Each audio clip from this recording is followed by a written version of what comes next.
Bloodstains smeared across the wall like a bad omen for the city. At dawn on February 3rd, a beastly murder occurred. The victim, a 65-year-old named Zhang Mo Shang. The wolf's eyes, hungry for human flesh, served as grim testament to this brutal act. Broken bones, a missing heart, nothing left intact. But enough with the creepy mysteries, let's get back to the high school drama at City Chi Yuan's number 40 school. A certain female student's eyes lit up with curiosity as she eavesdropped on the news. So scary, she thought. Squatting down to read the newspaper, she looked like a proper intellectual, but her real concern? Whether she could snag these papers for some arts and crafts. Wild beast attack in the suburbs? Nah, not important. What's important is if I can get these papers from the maintenance shed. Just chilling like a chill girl, a sudden scratching sound caught her attention. Turns out it was a gaggle of gossipy girls fawning over some hot guy. Is that the roof repairman? So ruggedly handsome. How tall is he? 1.8 meters? Nah, gotta be over 1.9. Hot he was, but these girls also found him a bit intimidating. Sometimes he's straight up scary. Just a glance from him is enough to make you run. Amidst the chatter, a blonde in the group noticed our girl. Seeing her staring, the blonde sauntered over. Well, if it isn't Hu Ting. Whatcha looking at? She sneered at Hu Ting's activity. Picking up trash again, are we? Trash? This? I'm reading, hello? Being mistaken for the school janitor while perusing the news was a bit confusing for Hu Ting. Even if these papers are only good for scrap, they're still worth something. 50 cents a kilo, lady. The older, the better. It's all money, she thought. Scoffing at the blonde's ignorance internally, she retorted with a mocking tone. So naive, she muttered, loud enough for everyone to hear. Infuriated by Hu Ting's dismissive attitude, the blonde escalated things. What's that look on your face? Think you're so superior picking up trash? Huh? She brought up their past brawl. Remember that fight in middle school? The one where you got a head injury and played crazy? Wanna go again? She pressed Hu Ting back towards a fence, step by step. Hu Ting lost her balance and tumbled over the fence. The newspaper went flying, and she braced for impact with the fence. A nearby man sprang into action just in time. A large hand grabbed her, making her yelp in surprise. Thankfully, he caught her by the back of her shirt, saving her a trip to the doctor. The man's hand was scraped raw against the metal fence, but he didn't let go. Hu Ting was stunned. Who is this kind stranger? She wondered. Beneath the man's cap, blood-red eyes stared at her blankly. He addressed the girls in a chilling tone. Everyone, back away. The girls were startled. That's the maintenance guy. This area is under construction. He gently set Hu Ting down and hopped down himself. Fearing trouble, the girls bolted. We're going. While the others ran off, Hu Ting stood there gawking. Don't pull me, so scary, she thought. She noticed the blood on his hand from saving her. Seeing her stare, he asked, something else? Thoroughly creeped out, Hu Ting took off before things got weirder. So scary, that guy gives me the chills. No sooner had the gossip mongers dispersed than someone else approached. Small hands applied a bandage to the man's injured hand. Scared as she was, Hu Ting knew she owed him a thank you. Bowing deeply, she expressed her gratitude. Thank you. Dare to play, dare to bear. She dared to come back and repay her debt, then ran away scared. Then, poof, gone. Yep, still terrifying. She left him standing there dumbfounded. It was the first time a girl dared to approach and care for him like that, so he was a bit intrigued. Another bright afternoon at school. Hu Ting was stuck in detention with the person who hated her, but that girl refused to stay and help her. How unlucky. Now she had to stay back in the courtyard and clean up with her. The girl climbed out the window, completely disregarding her gentle and refined image. I don't want to be alone with you. Clean it yourself. If you don't want to get scolded, clean it properly. Yeah, you. Thinking Hu Ting was about to rat her out for skipping out on her duties, the girl turned back with some harsh words. What? Gonna tell the teacher? The camera is broken here, so even if you do, it's useless. And don't you dare tell the teacher I ran off. But it seemed she misunderstood Hu Ting's intention. No, it's not that. The school has perfectly good doors. You don't have to go through all the trouble of climbing and potentially spraining your ankle. The back door isn't locked, you know. No need to jump. Embarrassed at being called out, the girl's face turned crimson. None of your business. Mind your own beeswax. As it neared time to go home, Hu Ting was still thinking about the newspaper she'd dropped and hadn't picked up to sell for scrap. That repairman, I wonder if he took it. I'll ask him when I see him. Out of nowhere, she heard someone wailing. An angry yell? So she decided to follow the sound into the forest. I should probably go check it out. But I hope he won't get angry if he sees me. He's so weird, he just flips out whenever he sees me. The dense forest held her back for a moment. She then witnessed a horrifying scene straight out of an urban legend. A huge black wolf gnawing on the corpse of her friend. What is that? I've never seen a creature like that before. The wolf's glowing red eyes caught sight of her. Her friend's blood-soaked body lay sprawled on the ground. It looks like a wolf, but what kind of wolf is that big? The gory scene filled her with terror. Terrified, she turned to run. In a flash, it vanished behind her, making her stop in astonishment. She turned around to see if anyone was whispering behind her. Her expression grew increasingly disbelieving, as if witnessing something supernatural. Swirling gusts of wind surrounded the wolf. She knew for sure that this beast was no ordinary animal. A familiar figure emerged. A person? A young man with a barely there shirt revealing a six-pack, and a long earring that added to his allure. He looked up at the bright moon, but his nose, sharper than any hound's, caught a strange scent. Which little mouse has wandered in here? His eyes and smile showed the thrill of the hunt. With that, he lunged towards the scent of his prey. He grabbed a tree trunk, preventing his prey from escaping. The bandage on his hand was a familiar sight. At this point, even if her ancestors appeared, they couldn't save her from this danger. Caught in a wolf's hunting trap, she was destined to become a delicious meal. Yikes, he saw me. Well then, time to eat. The look on his face, having caught such a plump prize, was truly terrifying. A large hand reached closer to its prey. Shu Ting now could do nothing but resign herself to fate. Was her little life about to end? The werewolf guy was still grinning, satisfied, looking at the trembling prey before him.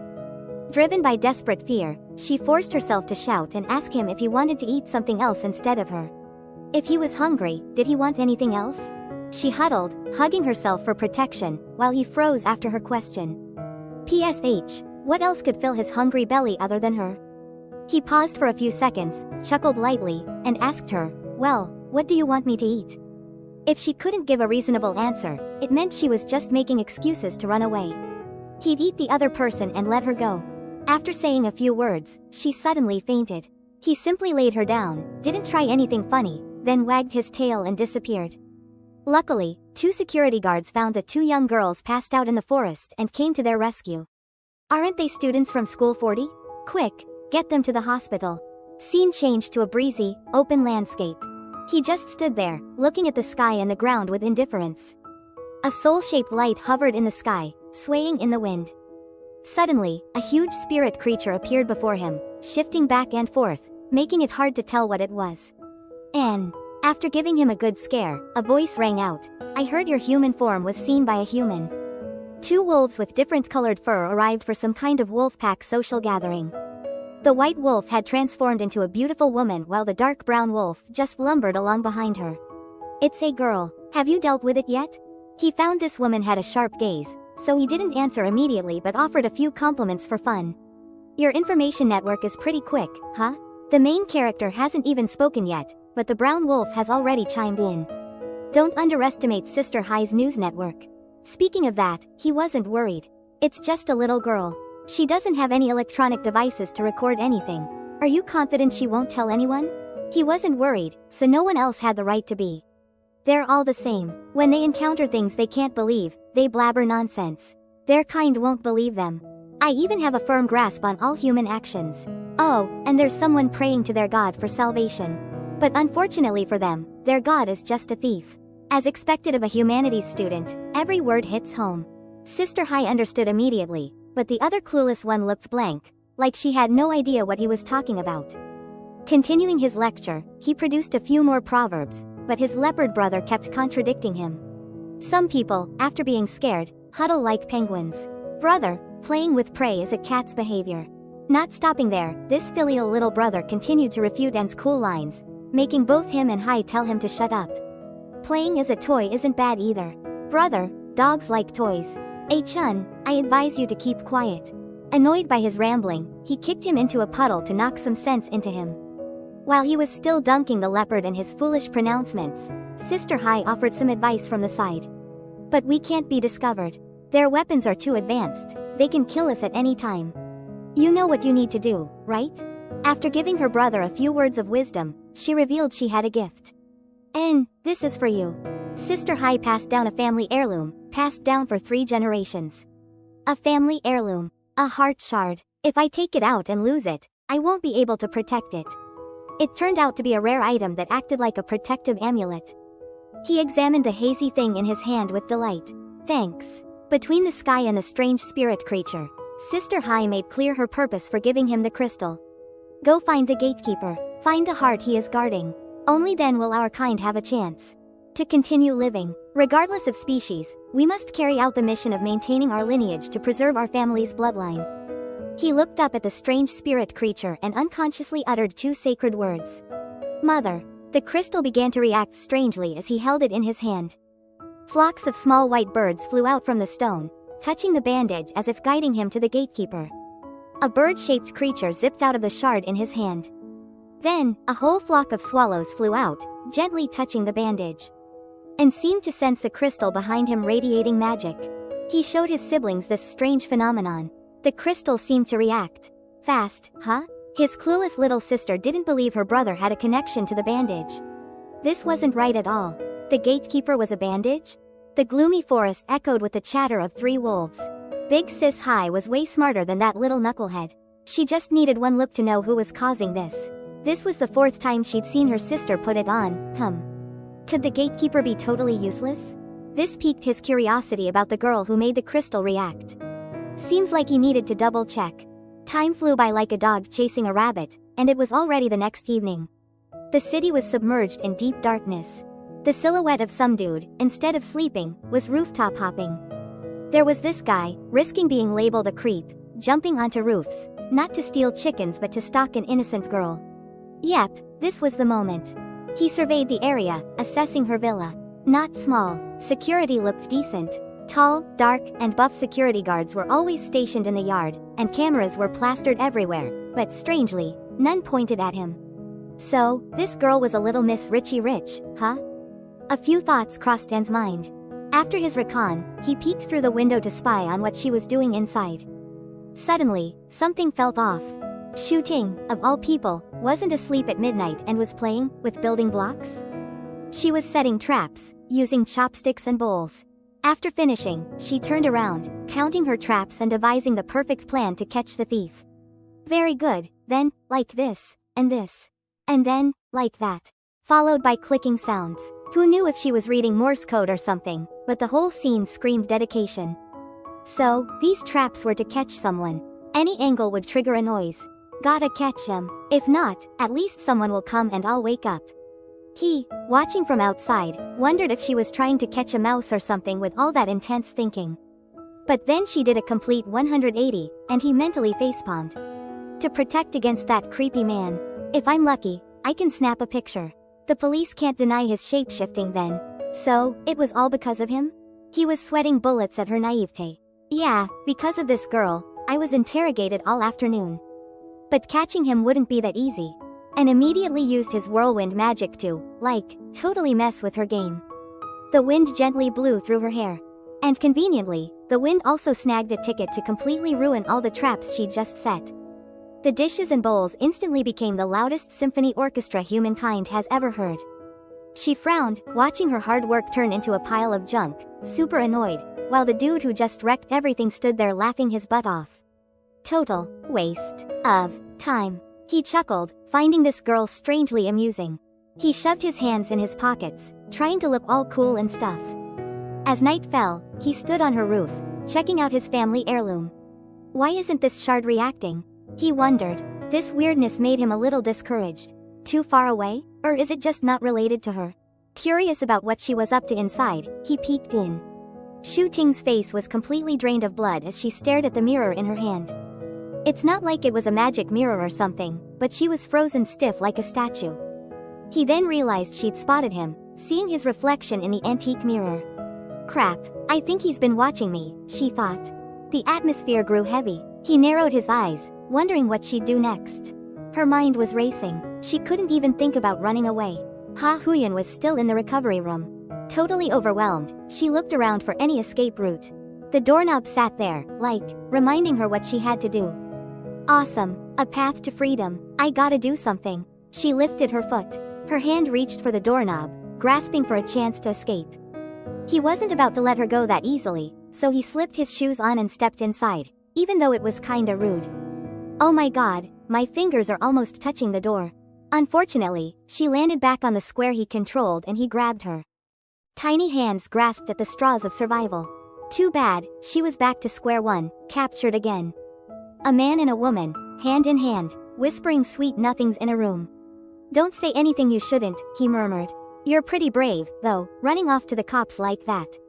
Shu Ting, still panicking, couldn't figure out how to escape this crazy dude. She'd ratted him out to the police. Why hadn't they arrested him? Their feet were side by side. Even if she unleashed all her inner Kai, she couldn't break free from his grip. Damn, he was strong. She couldn't budge. In her frantic state, she suddenly realized something. Footsteps approached the door, a glimmer of hope, but he still held her tight. Someone's coming, she thought. The voice outside grew louder. Miss Shu Ting, are you all right? I heard a loud noise. With her mouth covered, she could scream all she wanted, but no one would hear. The doorknob slowly turned. She desperately wanted to escape this creepy guy. I'm here, may I come in? After waiting for a response that never came, the servant opened the door. In slow motion, the door creaked open. Miss Shu Ting, are you all right? Finally, she saw the servant enter, asking after her well-being. What the heck? Just moments ago, it was a scene of hand-holding intimacy. Now, with the door open, it was like a different dimension, just her alone in the room. I'm fine. Seeing her disheveled appearance, as if she'd just finished some strenuous activity, the maid started nagging. Miss, your sleeves. Mr. Bai will scold you if he sees you like this. Then, turning to the room, which looked like a pigsty, the maid's annoyance grew. What is this? Are you collecting scrap again? Honestly, how could you? Have you forgotten what happened before? Mentioning the past seemed to trigger something, as Shu Ting spaced out. Unlike some singers who make a run for it after the deed is done, he was lurking outside, assessing the situation. Seriously, he thought, I have to clean up her messes. Do I really have to take care of everything? Miss, stop playing around. Hearing her get chewed out like that, he thought she had zero rich girl vibes. What a weird way to be a young mistress. Night had fallen, and most of the city lights were out. Miss Shu Ting, you should get some rest. As soon as the maid left, he spoke up. You're so obedient. He was surprised she was so scared of him but hadn't said a word to betray him. You really didn't say anything about me? He'd said that anyone who discovered him would be taken away. But why hadn't he taken her? She recalled him attacking her friend. You were the one who attacked my classmate, weren't you? Why didn't you, eat her? She still vividly remembered his predatory red eyes. I saw what you did. But you didn't hurt me. Instead, you're following me. What are you trying to do?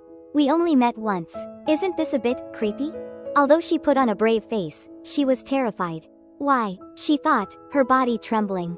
What can I do? I don't even know who he is. There was only one truth. A predator like him acted on whim. Of course, it's because I find it amusing. Rather than devouring her outright, he decided to be blunt.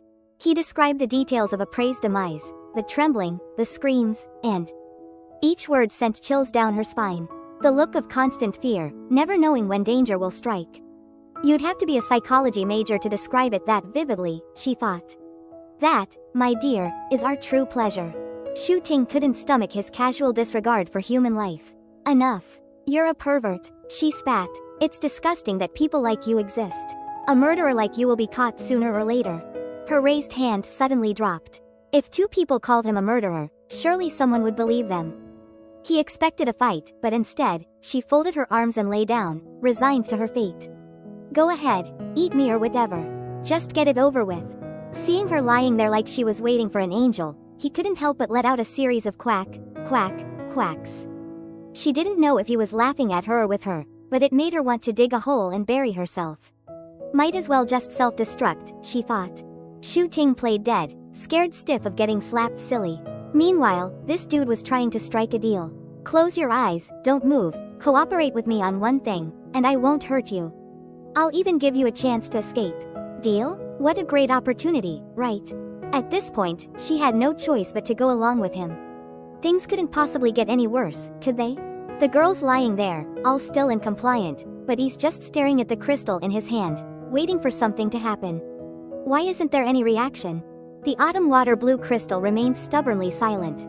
He kept waving it over her like he was performing some tribal ritual. Could it really just be because of that band-aid? A not-so-pure thought suddenly crossed Anne's mind.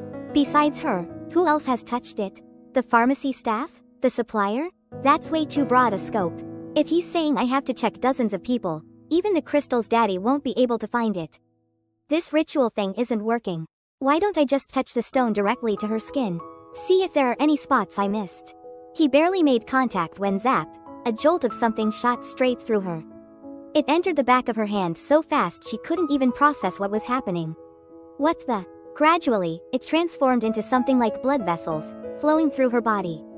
She held up her hand, checking for damage. Having a foreign object enter her body for the first time was a bit unsettling. What is this vein-like thing? What's flowing through me? Just when she was freaking out about the foreign object, he throws some more magical mumbo-jumbo at her. A grayish-black tail popped out, which could only mean one thing. He was de-evolving. Back to his primal form. He transformed into his original form, a big ol' wolf. Human and beast locked eyes, exchanging a look of affection. Back in human form, he still seemed unsure. Is she really my destiny? What kind of monster is she? If anyone was a monster, it was him. Talk about the pot calling the kettle black. This guy spouts nonsense every time he opens his mouth. First time I've seen a thief yelling, thief. While she was questioning the meaning of life, he gave her the judgmental once-over. No scent of my kind on her. She's clearly a normal human. The shard reacts to her stuff but not to her. His gaze lingered on her innocent face. And now she's absorbing the shard? Even me? Thinking too much is exhausting. I'll just take her back to my dimly lit cave and study her. He hoisted her over his shoulder and climbed out the window. Is this considered kidnapping? Possession? Put me down. Didn't you say you wouldn't hurt me if I listened? Shut up, you're so noisy. You think I want to be involved with you? That night, under the quiet moon, a man and a woman could be seen literally carrying each other and jumping across rooftops, accompanied by loud yells. Where are you taking me? To my heavenly abode, of course. My wolf den, so we can figure out what you are. Late at night, a shadowy figure was leaping across rooftops. While the city slept soundly at midnight, a certain little girl was being carried away like a sack of potatoes. The guy's feet stopped on the paving stones and stared off into space, making her think someone was creeping up on them in the dead of night. But there wasn't any creeper, just some dude sneakily picking pockets from house to house, like a total stealth ninja. Her eyes were playing tricks on her, so she squinted to see who this dude was. He was the same type as him. How could she compare him to a pickpocket with the posture of a chimpanzee? Sensing trouble, he scooped her up and climbed a nearby tree. He left her on the branch, letting her experience the joys of tree climbing, while he had some brooding to do. Stay put, don't move a muscle, he told her. She watched his retreating figure, climbing like some prehistoric ancestor. Why the hell was he making her climb a tree? Here she was, a respectable young lady, forced to revert to her primal roots.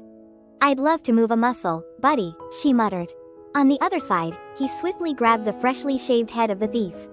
Seriously, a 30-something dude with that haircut? The hair pulling was so intense that the thief revealed his true form, a brown dog. In his canine form, he pleaded, Yan, please don't hurt me. We were just following that person, we got lost. He proceeded to crush the thief's interface screen and gave him a lecture. You knew better, and you still dared to come here and cause trouble? Who gave you the guts to defy me? I want to see who has the audacity to mess with yours truly. In the distance, Shu Ting, thanks to her night blindness, couldn't make out what the hell was going on. Can't see anything. Well, the drinking guy seems safe, she thought. She suddenly remembered his warm gesture. I almost fell just now, but luckily he saved me. Is he a lifesaver or a killer? The more she thought, the bigger the headache. This guy is so contradictory. What a walking paradox.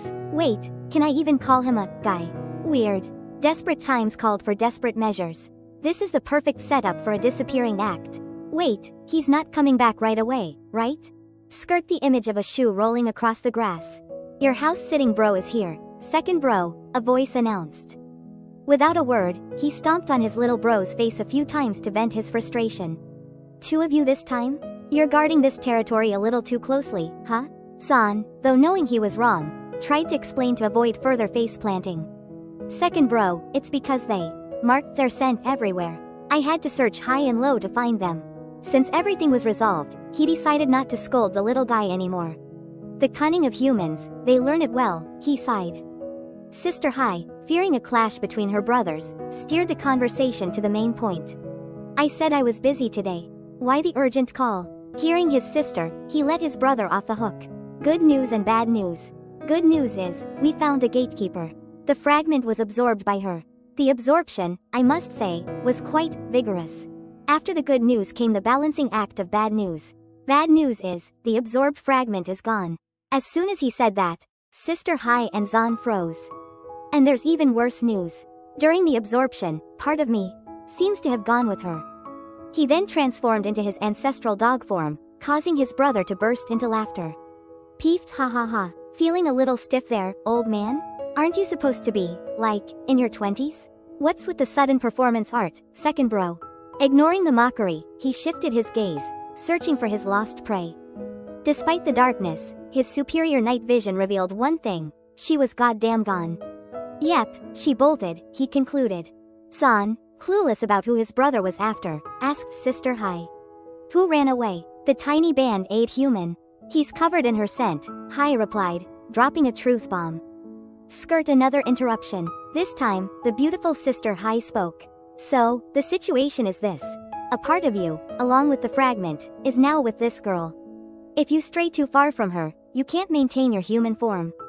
Shu Ting was brought to meet the families, under the unsettling stare of that wolf Zan. We have to find a way to extract the fragment. That'll take some time. Until then, you can't leave her side. Hai delivered the final blow with a disturbingly casual tone. Seriously, sis, you can say that with a straight face? Just how shameless is your little brother? Yan's face screamed, denial, but she wasn't having it. Hell no, I don't want to stalk her. A shimmering field of wildflowers, a perfect hangout spot for a pack of wolves to chill. It was all in Shu Ting's head, a fantasy of where she should have been. A quaint little cottage in the suburbs, with the super unique name of Wolf Den. Shouldn't it be like, you know, fancy?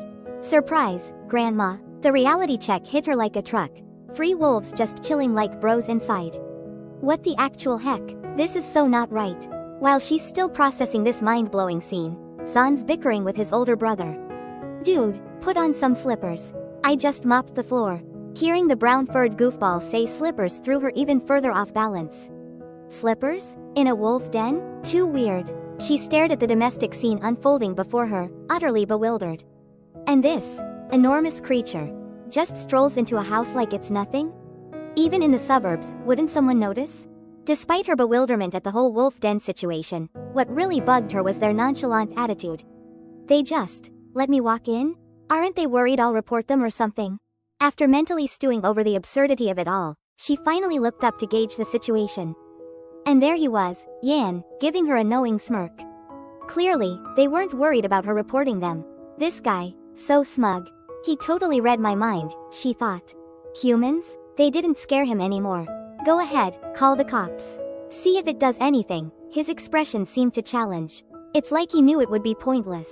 Why? She demanded. Give me one good reason why you're so confident. He didn't answer right away, just shot her a condescending smirk. Take a guess. That's it. That condescending tone hit a nerve. Her hand instinctively clenched the hem of her skirt. Nobody disrespects Shu Ting like that. A sudden chill ran down Yan's spine. A familiar feeling. Oh, what had to happen, happened. Tears welled up in her eyes. Game over. He'd won, again, with his magic. The resulting tremor was so intense it knocked over a lamp. Yan, in all his furry glory, reverted to his original wolf form, frustration radiating off him. He whirled around to glare at her. Meanwhile, Zan facepalmed, looking skyward. Why me? Why this chaotic brother? I just cleaned this morning. Now I have to do it again. Even Hai, who'd been chilling until now, looked exasperated by the whole crazy scene. This is beyond anything I imagined. Once Shu Ting's emotional outburst subsided, Yan shifted back into his devastatingly handsome human form. She stared at the magical transformation, questioning everything. She said his transformation was partly my doing? What was that pressure I felt earlier? Then it hit her. Fate had handed her the ultimate control over this furry goofball. Her mood swings dictated his form. Get ready, buddy. You're messing with the wrong girl. Thinking that much gave her a headache, so she paused for a moment. Then another thought struck her. Wait, doesn't this mean I can use this to protect myself?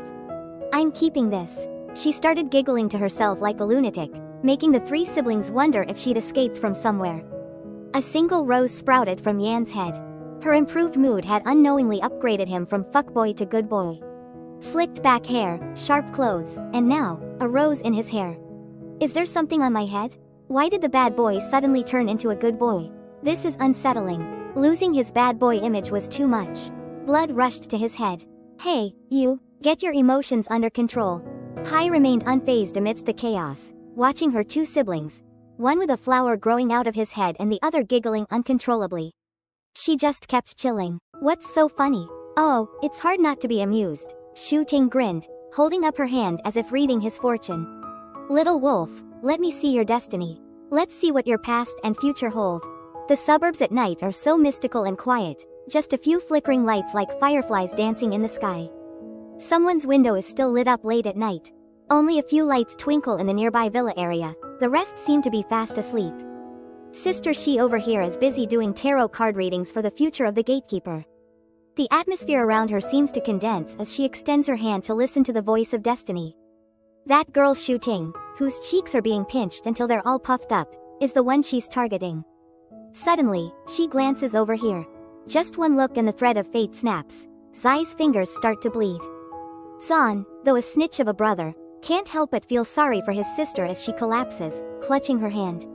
Sis, are you okay? Though her face clearly shows panic, she forces herself to reassure her brother, I'm fine. At this moment, Yan and Ting finally stop their bickering. Realizing things have gone too far, she shakes her head, signaling her brother not to throw eggs at rocks, not to add fuel to the fire. Clever Yan understands what his sister is warning him about.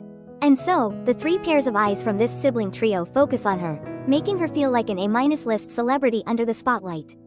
With so many paparazzi paying attention, she gets embarrassed. Why is everyone suddenly looking at me? Hey, Quail, wanna talk? Yan's word choice is a bit rude, calling a person by the name of a chased away bird.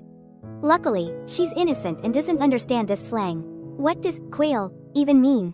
She continues to stay silent, staring at him, her lips pressed tightly together, determined to play hard to get and not be intimidated. If you want to talk, there's one condition you have to agree to first.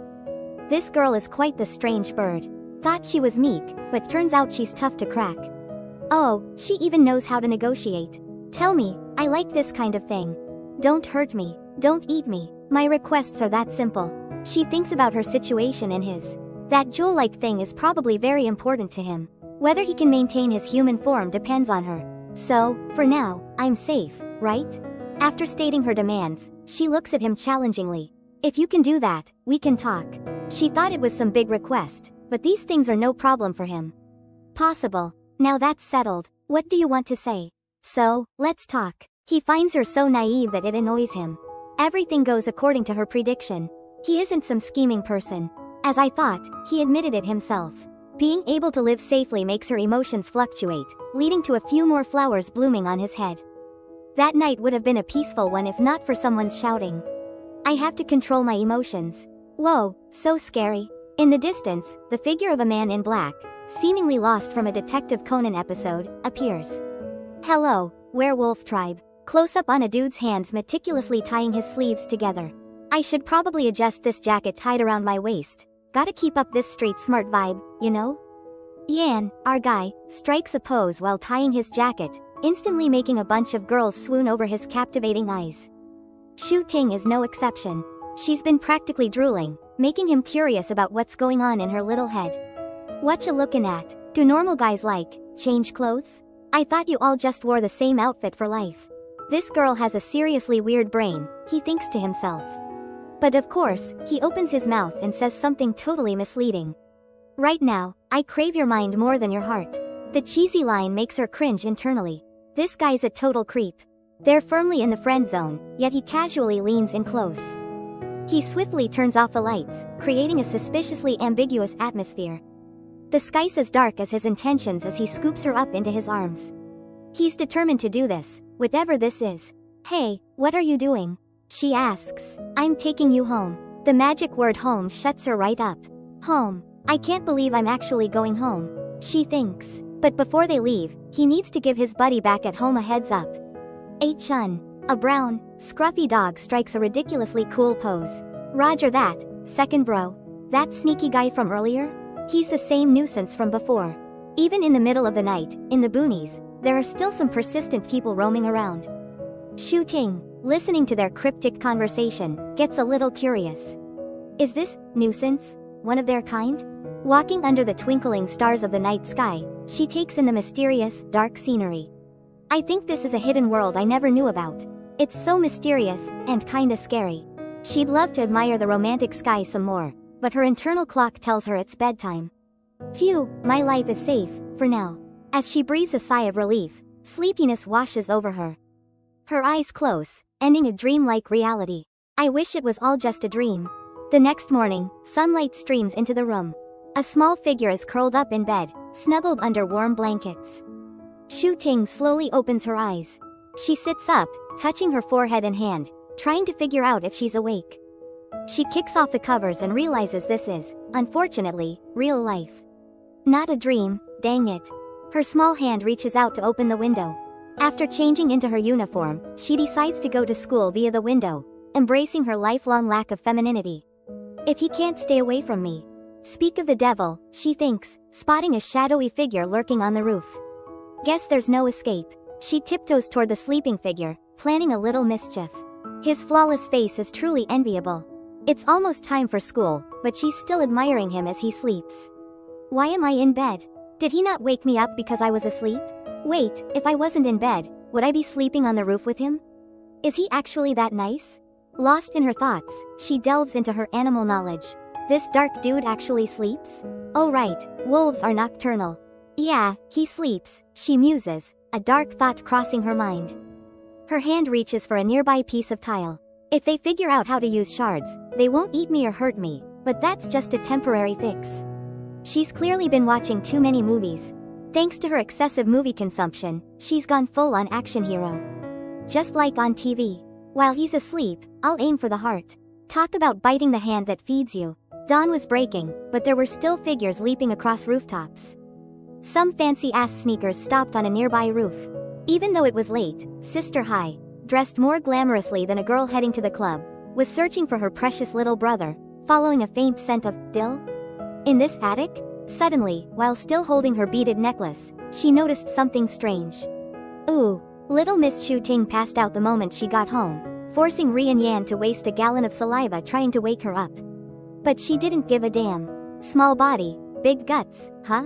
Get up. It took forever to drag this girl out of bed, and she was still practically powering down. Finally awake, huh? Come talk.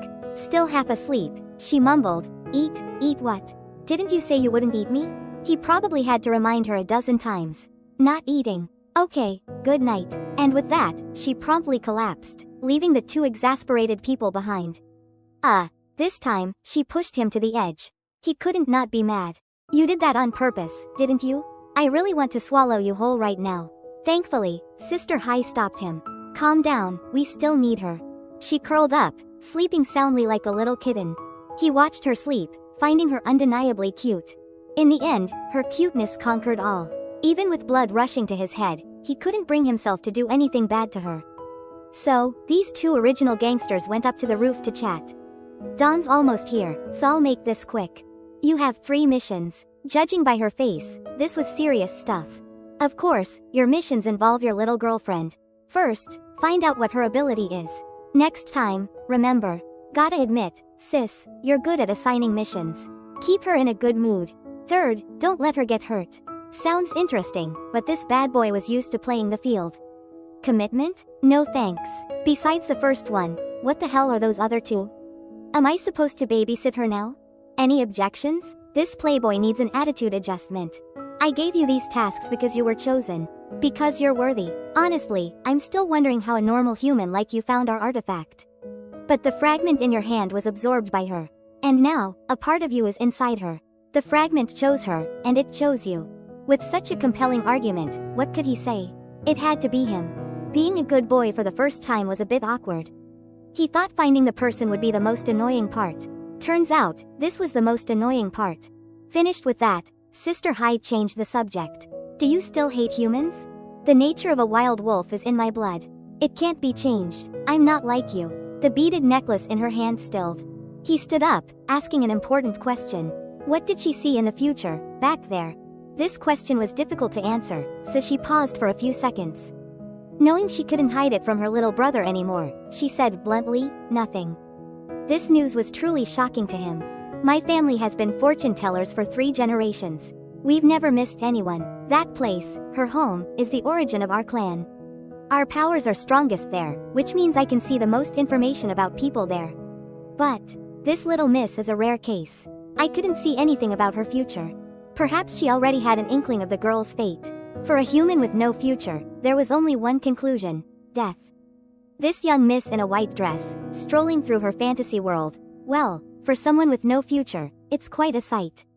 Sis Hai already foresaw the dark future of this destined damsel. Only one ending awaits her: death. A clear blue sky, with a dude's massive arm hanging in the middle of it. Yen, lying on his back, gazing at the sky, lost in his random thoughts. If the light is really cut off, unexpectedly, by humans or our own kind. With his ears sharper than a hound dog's, he quickly noticed the unusual sounds. Hearing her footsteps approaching, his heart started to race, so he pretended to close his eyes, wondering if he'd get a princess-like wake-up kiss. He could hear every step of Shu Ting's approach. He even knew she was planning to crack his skull open with a brick. The brick was raised. Now it all depended on whether he'd stay put and let her give him a one-way ticket to meet the Grim Reaper. He opened his eyes wide, ready to expose this scheming girl. To his surprise, she threw the brick away. No kidding, this human is the weirdest I've ever met. He had this expression like, dude, I'm over a decade old, never seen anything like this. She didn't care about the insults brewing in his head. Her hands, still dirty with soil, were quickly dusted off. Attacking is out of the question. It's not your turn to be the sacrificial chicken for the Lunar New Year. Glancing to the left, she checked if any cute guys were watching. Ooh la la, hello there, handsome stranger. Good morning. Oh my god, you scared me. Hello. I don't care how hot you are, I'm scared shitless. Okay, he definitely didn't see me. He lifted her small hand, making her sweat buckets from fear. That sly smile of his had captured the hearts of millions of viewers, but to her, it was nothing short of a wolf's grin. Expecting a romantic proposal, she was surprised when he just placed her hand on his chest, as if saying, see what's in my heart. They stared at each other, looking like they'd lost their souls. She couldn't understand why he was acting so shamelessly and clueless, like he had a short circuit in his brain. Can you feel it? Letting someone casually feel your heartbeat and then asking if they can feel it? There's no heartbeat here, dude. Her fingers gently traced his chest. We don't have hearts. Because she was special, he let her in on a secret. Human ways of killing can't kill us, got it? She just nodded slightly. Her hand, now a bit mischievous, moved from his chest down to his elbow. Finding her a bit too touchy-feely, he stopped the skinship. What's the big idea? Using all her biology knowledge, she argued with this wolf. If you don't have hearts, how do you have skin color? It should be white, right? What did you put on? I suspect this guy's using some shady whitening cream. What a strange girl. I wasn't wrong about her intense curiosity. Whoa, you actually noticed that? My secret's been blown. You're too smart. Back to the main topic, she was still wondering why he was clinging to her like a leech. So you're a demon? Why are you always after me? The allure of a bad boy is hard to explain. Not a demon either. In your opinion, why? His purpose wasn't to trick her into love, but simply to get her to find his precious belonging. There's something you need to do. We hope you can help us find something like this. Knowing it was bullshit, she said no. He was getting pissed, as she kept interrupting him. How could you? Threatening someone you want help from? No one asks for help like that. Let me tell you. The roof seemed a bit tired that day, having to listen to these two endlessly chatting. I don't want to get involved in their world. It feels dangerous. I have my own things to do. Finally, an offer from her lips. But he couldn't make it that easy. He had to play hard to get. What if I don't agree? Yan smirked, looking over at the little lady sitting next to him. What if I don't agree? Seriously, such dirty tricks. Every word, every gesture reeks of calculation. He tilted his head, stating firmly, you'll always be by my side, no one else's. You can't escape. The shard has chosen you. Great, I'm stuck with this jerk. Forced sale. What the heck is this shard, anyway? Shu Ting turned her face away to plot and scheme, but he could tell just by her shifty look what she was up to.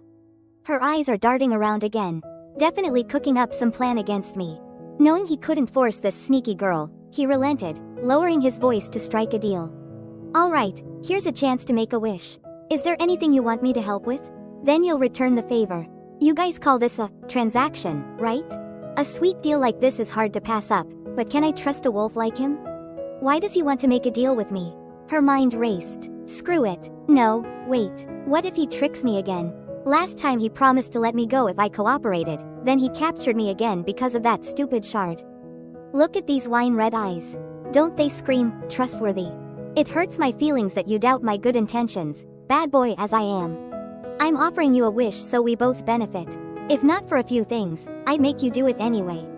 Since being nice isn't working, I'll just have to tie you up. It's a little bit of a hassle, but I'll give you 3 seconds to make a wish, or I'll take you away. This time, I'm forcing your hand. Countdown begins. 1. At this point, she knew to be afraid of him. Wait a minute, this isn't legal. 2. 3. Her hands clenched tight to keep her heart from leaping out of her chest, while he continued the countdown just to scare her. The baby hairs on her head stood on end. She was terrified. Fine, I'll make a wish. Damn this jerk. Counting down like that without giving me time to think. What am I even supposed to wish for? Finally, he'd been waiting for this. Consider this me doing you a favor. Very well, a smart choice. What do you want? Make a wish. You have no hope of escaping now. Whatever, I'll just treat him like a wishing well, a magic turtle. Genie in a bottle, genie in a bottle. Okay, I wish for 3 billion. Everyone loves money, right? But maybe that's too materialistic. I knew her penguin brain wouldn't come up with anything good. To hide his own poverty, he gave her a life lesson. Change it. You're too young to be so materialistic. Though, she's totally judging me right now. Like I don't have any money. So many dark thoughts crossed her face that he lost his patience. Real mature, writing your thoughts all over your face. Time rewound again, but his ruffled feathers had truly frightened her. 1, 2, wait. If not material things, then I'll wish for something emotional. A home. I want a home and a family. He didn't believe her for a second. 4 houses the size of the landmark 81 and you say you're homeless? Who's going to believe you're poor? He was baffled. With such a luxurious and wealthy life, how can you say you don't have a home? Why would you even wish for this? Even rich people have their problems. Being a rich girl doesn't mean I'm happy. You asked, so my brain just offered up the first thing that came to mind. I just want to be like my friends. I want people who will listen to me, encourage me when I need it. So, nobody cares about you because of your personality? Nobody does that for you? You live such a messed up life. He was rubbing salt in the wound. But he didn't get the deeper meaning, so he just agreed. Playing house, huh? That's like what Hai said. Fine, leave it to me. Wrong guy, buddy. I don't want a scary person constantly by my side. But okay, it's my wish, but I don't want it to be you. Calm down, girl. If you object now, it's instant death. It's okay, just appease him for now. He's always threatening me. Then I'll slowly escape from him. Feasible plan. But the plan became less feasible when he said, alright, then. I'll start looking for your power. Her face fell. Huh? What power? I've got a stack of good student awards. What power are you even looking for? Seeing her clueless expression, he explained, haven't you seen it before? I can move the air with my will. Hai can read minds. And you, the one with the shard, you have something. Don't you want to know what it is? Shu Ting was dumbfounded to find out she had some inner power she never knew existed. Like, what kind of power? Seeing her looking clueless as a cow wearing a hat, he calmly explained, haven't you seen it already? He then flexed his own ability. I can manipulate air with my will, he said as he blew a little breeze her way. After showing off his own powers, he bragged about his dear sister back home. Hai can read minds. And you, the one with the shard, what will you get? This is what I always wanted to find out about you. Aren't you curious? His half-serious, half-joking words stirred up her own doubts. Powers, like in those superhero movies? Breathing fire, spitting wind, spitting, saliva, and then duking it out. Which one are we talking about here? Yan saw her thinking about all sorts of crazy stuff, her eyes darting around, and he thought, she's looking down on me, huh? As if something that good would happen, like she could learn powers and ditch me. And she's even looking away after dissing me. My heart rate's over 90. She looks pretty excited though. Her excitement caused metaphorical flowers to bloom on his arm. I gotta crush her over the top Pikabon expectations, he thought. Don't get too happy, even if you get powers, you can't beat me. Of course, she probably didn't believe he was that strong. Did he and this high person get the wrong powers or something? She wondered. Hearing him underestimate her like that ticked her off. Hey, don't underestimate people so easily. He had his reasons for looking down on her. Of course, because I'm the one who will be teaching you how to use your powers. If I taught you everything, what if you hurt me? So there was a conspiracy behind it all. I'm a scaredy cat, if I can't win I'll just admit defeat. But he didn't seem to want to drop the subject. Right, what were you doing with that broken brick earlier? While the two were on the roof enjoying the sunrise, a house servant came to wake her up. Miss Shu Ting, are you awake? Yes, Auntie, she replied. Crap, if the servants see me on the roof with a strange guy, they'll totally judge me. If they see me up here, they'll definitely talk. And this young miss was clumsy as hell. She tripped after just 3 steps. Well, I'm screwed, she thought. Grandma and Grandpa can't save me from this one. She started falling off the roof while he was still processing what was happening. He quickly grabbed the back of her clumsy shirt. Seriously, she's a walking disaster. I even have to worry about her walking. Good thing I caught you, or you'd be seeing some naked chickens right now. Thanks, she mumbled. He didn't really want to accept her thanks, since this wasn't exactly his duty. Don't thank me. If you weren't useful, I wouldn't have bothered helping you. Hold on tight. This guy's mouth really didn't know how to sweet talk. Wow, way to be blunt. See you at school later. Gotta go. School? Turns out, he had to go back to his part-time construction job. Guess I gotta go back to work. I was going to quit once I found someone to take over the gatekeeping job. Hearing him say that, she didn't comment further. Oh, right, he's part of the school's maintenance crew. Oh wait, something was missing. He hadn't even taken a full step when his ankle was grabbed. Damn it, he internally cursed. Seeing her crawl out just to cling to him like she was demanding he take responsibility didn't amuse him. What are you doing? He couldn't take his eyes off this little quail for a second without her getting into trouble. My name is Shu Ting. It's weird that we've known each other for days and you don't even know my name. If we're going to be doing this long term, we should at least know each other's names. You still haven't told me what to call you. Having to tell a stranger his name made him hesitate. Just for this? Tie me up and push me back inside. Yan. Since she'd gone that far, he couldn't make things difficult. Ri and Yan. The name sounded like spring, and she found it amusing enough to repeat his name 3 times. Yan, Yan, Yan. Yan, his name sounds like the arrival of spring. Ri and Yan, she found his unique name intriguing. Yan, Yan, Yan. Asking for his name now means she'll have to pry into his background to see what kind of person he is. So, Yan, what are you, really? A ghost, demon, wraith, evil sorcerer, or some mystical animal? Why does he seem so freaking shady to her? Before she could hear him introduce himself, she heard the urging voice of the housemaid, Shu Ting. Miss, aren't you up yet? You'll be late for school. It wasn't until 8 o'clock that she remembered she still had to go and, you know, contribute to society. Coming, I'm up. Gotta roll up these sleeves. He knew she was in a damn hurry, but he still held her back for some last-minute advice. Hey, I remember you guys have activities at school today. This dude is pretty resourceful, even knowing her schedule. But she didn't really care.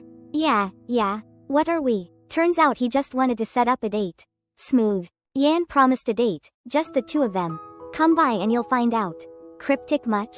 Cut to a scene of the school, which looks suspiciously like Hogwarts.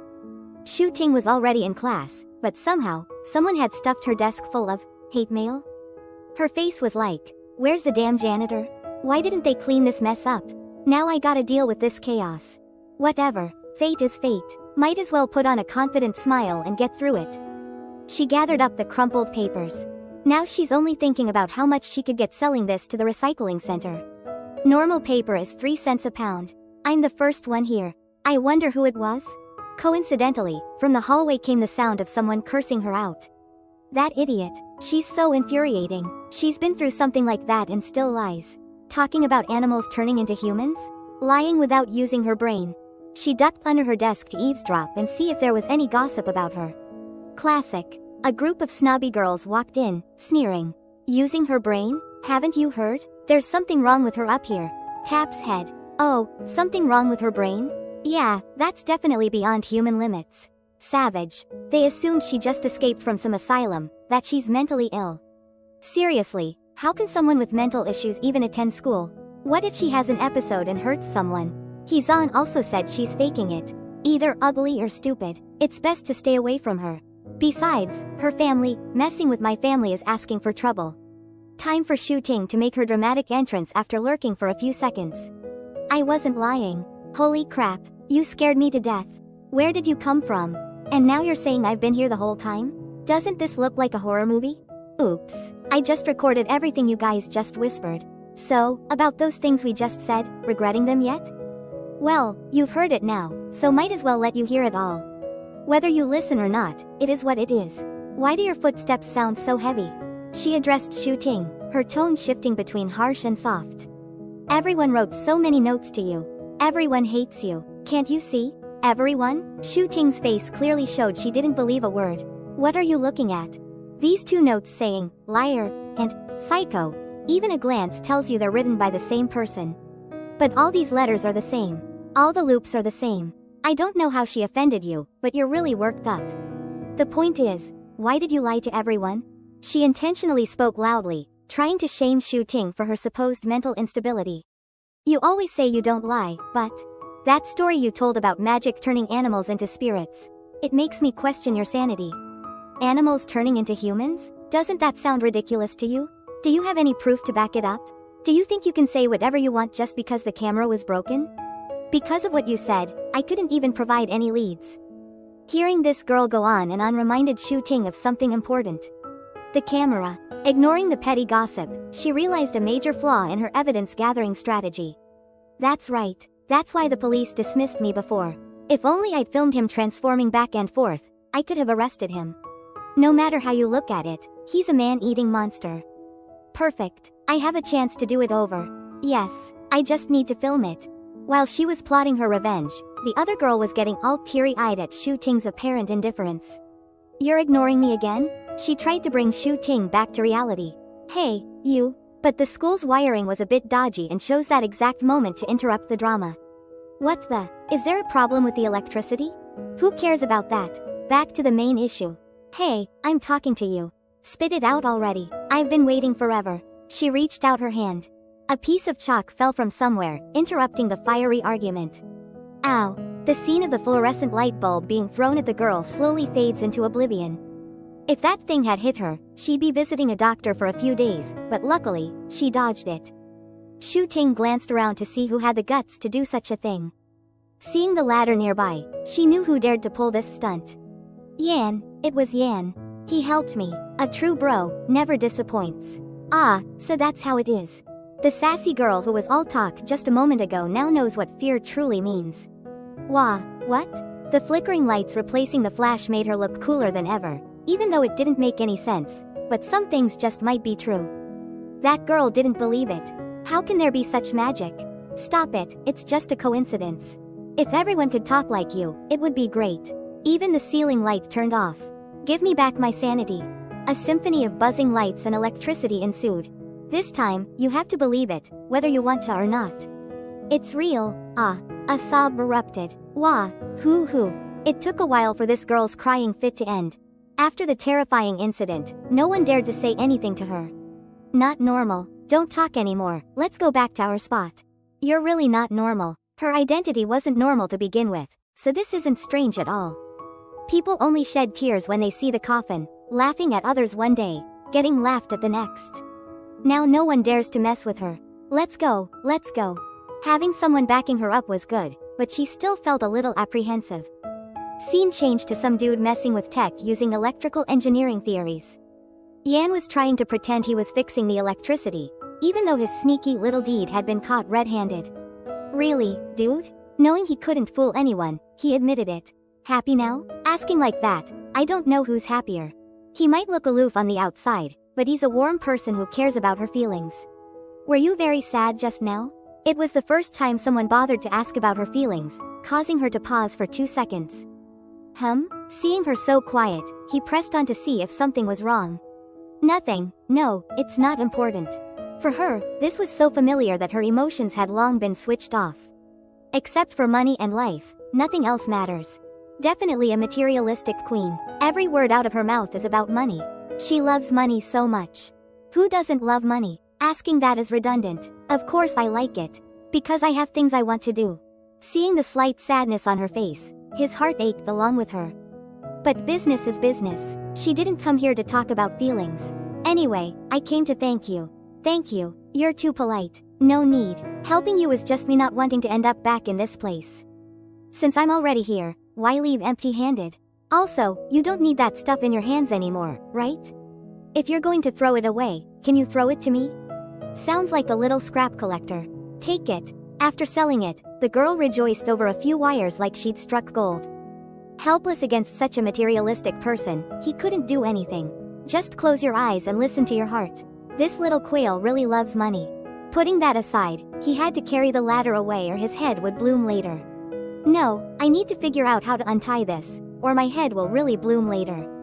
Who knows what will appear on his body one day? I'm leaving my future to you. Now, even if I want to turn back, I can't. Just as he took a step, a hand pulled him back. Shu Ting turned back to ask him if he was going to the party with the school. A field trip, are you going too? He was too old to be childish, but he wanted to see this girl's expression. So, you want me to go?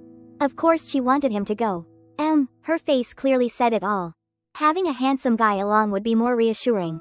I hope you go. I hope to go with you. This time, he was really in a dilemma. A small hand clutched his shirt. I want you to come with me. The cute confession came from the young miss with expressive eyes. Yan turned around, surprised by her request. Was this a low-key date? Whoa, too much skinship, lady. You know I'm shy, right? Don't lean on me so much, we just have a deal. Saying that, he turned and walked away, trying to look cool. His cool facade lasted all of 3 seconds before she had him by the throat, figuratively speaking. My family doesn't play like that. What? Say that again, I didn't quite catch it. I definitely misheard you. She threatened him with the silent treatment. If you don't go, I'll sulk for 3 days and 3 nights. Seriously, are you a child? Throwing a tantrum like this? Her words made him lose his cool. Step by menacing step, he walked towards her, radiating deadly vibes. He grabbed her head and gave it a few good shakes, trying to knock some sense into her. With the motto a gentleman never resorts to violence, he simply held her head and glared at her. Come here, let me see what's going on in that little head of yours. You think you can threaten me? Smooth talker, aren't you? You're not scared of me at all now, are you? The grip on her head was too painful, so she caved. I'm wrong. And you're weird too. You initiated the deal, and now you're bailing? Wasn't it your idea in the first place? Their little squabble was interrupted by the call of duty, school. What's the first class today? Math? I had a whole worksheet of multiple choice questions yesterday. It dawned on her that she was supposed to be studying, not going on a date. Oh, classmates, you're here already? She quickly plopped down in her seat, escaping the danger zone. She hurried away from the dangerous dude, but not before reminding him about their outing. You have to come. You absolutely have to. Her real motives were hidden, of course. This was her chance to photograph him in his transformed state. Leaving him was bittersweet. Even as she walked away, she looked back. But the sounds of classmates discussing homework continued. A whole worksheet of multiple choice? You finished it all? If you don't know the answer, choose C. She stood at the classroom door, watching him leave, a look of frustration on her face. But she couldn't understand his kindness. They clearly had such power. Wouldn't threats be more efficient than deals? What a strange creature. Time flew by, and soon it was time for the school trip. Everyone gather around. After the class president takes attendance, we'll leave for the historical site. Her steps were hurried with the excitement of the trip. Everyone, get ready to go. Shu Ting's eyes widened as she took in the unfamiliar scenery. This was the place that Yan had mentioned. She wondered what was so special about it that had captivated him.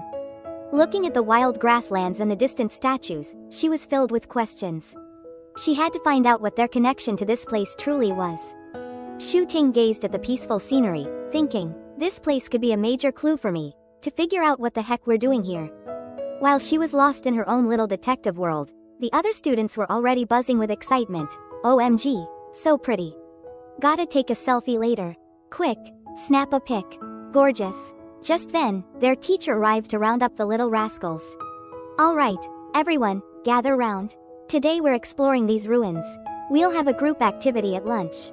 After that, you're free to roam around. Just be careful, the teacher continued, but half the class was already craning their necks, searching for their crushes. She kept talking, her jaw getting tired, while they searched for their special someones, completely ignoring her. Pay attention to the time. Meet back here at 5 o'clock, got it? Yes, ma'am, came the cheerful chorus, but Shu Ting felt a pang of sadness. Her special someone hadn't shown up like they promised. She looked utterly dejected, like someone just got dumped. He didn't come. She remembered clearly. Distance from me is a storm. Without me, he reverts back to his true form, a giant dog. He can't maintain his human form if he's too far away. How far is too far? This place is pretty far from school. Whatever. Time to party, not worry about him. Screw it, there's no going back now. She strolled across the lush green grass, her mind still full of questions. When will I get another chance? Alright, everyone, this is the dwelling place of a god. The students eagerly crowded around, except for Shu Ting, who was completely spaced out. A snow-white bird appeared. A flock of white doves soared through the sky. Their feathers momentarily obscured her vision. A strange feather drifted down. She slowly opened her eyes, trying to focus.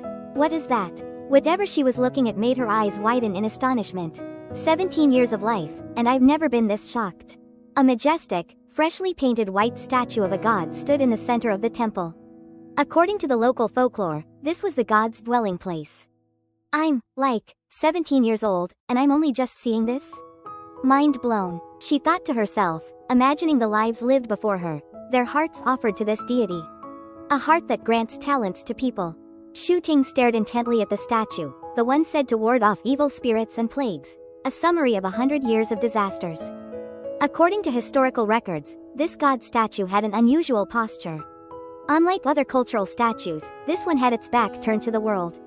Legend said the god was too compassionate to face the suffering of humanity. The teacher's voice droned on, but Shu Ting was lost in her own world, completely focused on the statue. For a moment, all other sounds seemed to fade away. Only one sound remained, a familiar one. Just as she was about to drift off into La La Land, someone called her name, snapping her back to reality. Shu Ting. Seeing her dazed expression, the teacher scolded, "You're already slow, and you're not even listening. If I catch you zoning out again, you're writing a reflection paper on local customs." Knowing she was busted, Shu Ting mumbled an apology. Back to the tour. Okay, let's continue. The teacher resumed explaining the mysteries of the god statue to her little cubs. Look up, everyone. You can see many different kinds of birds, representing freedom. Suddenly, Shu Ting noticed something odd. What's that? A single tear trickled down the statue's cheek. Even though she couldn't see clearly, Shu Ting was sure. This god must be incredibly kind. The statue is crying, out of compassion. Crying, this must be a gentle god. The bus arrived at the tourist spot. This time was for the students to have fun together with a group activity, to improve teamwork, not Dao work. Lol. Alright. Quiet down, after visiting the historical site, we'll have a group activity. This activity is organized by the nearby tourist area. Even though the teacher hasn't said anything, these students already know what it is. Teacher, is it the three-legged race we've been practicing? Correct. After everything was settled, the teacher told them to go take photos. Is everyone ready? Let's take a picture, but the little rascals insisted on some motivation before playing. Teacher, are there any rewards? Of course, she said, trying to make it quick, because haggling with these kids is exhausting. So the teacher had to pull out her trump card. Here you go. A multi-pass to all the attractions in the tourist area. Only then did the atmosphere get lively. Me? Does that mean I can play all the games in this scenic spot for free? Even the low-key Shu Ting was tempted. A multi-pass? This ticket costs 280 yuan. Awesome, a chance to travel for free. It's so worth it. The teacher was so happy she almost cried. Everyone line up and get ready. It's a waste not to play with such a good prize. Okay. The girls were planning to isolate Shu Ting, not letting her join them, but unexpectedly, she offered her hand. Hello everyone. Here, hold my hand. So, the three-legged race began. Get ready. The flag dropped, signaling the start. Begin. Each pair of students put all their effort into carrying each other towards the finish line. 1, 2, 1, 2. Unfortunately, two girls bumped into each other. Ouch. And so, one pair started having internal conflicts. This is so frustrating. We've practiced so many times, and you're still tripping over my feet. A few more pairs started bickering, even body shaming each other. It's not my fault you can't keep up. Why do you have such big feet in a team game? I just want to go faster. Seeing the teamwork falling apart like a pot of messy porridge, the teacher panicked. Not now. Don't argue. Hey, the tickets. Okay, enough is enough. Too much is just overkill. The teacher had to raise her voice and call everyone to order. The teacher reminded them of the dire situation. Hurry up, everyone needs to cooperate, or you'll lose the tickets. The other class is already far ahead. Seeing the others running off and leaving them in the dust, they finally snapped out of it. Huh? Right. Hurry up, pay attention to each other's steps. After advising everyone, the teacher was stunned. Hey, are you even listening to me? Her classmate's arm was intertwined with hers. For the first time, she felt a long-lost sense of care, albeit unfamiliar. Their steps gradually synchronized. 1, 2, 1, 2. Hold steady. The team in front just tripped. Hurry up, this is our chance. The red ribbon welcomed their victory. We're at the finish line.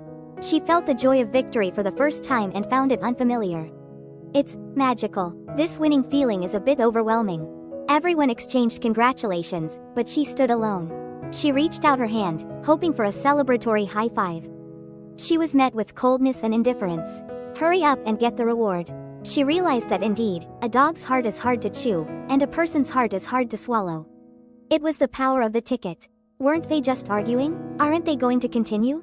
Looking at her empty hand, she felt a pang of sadness.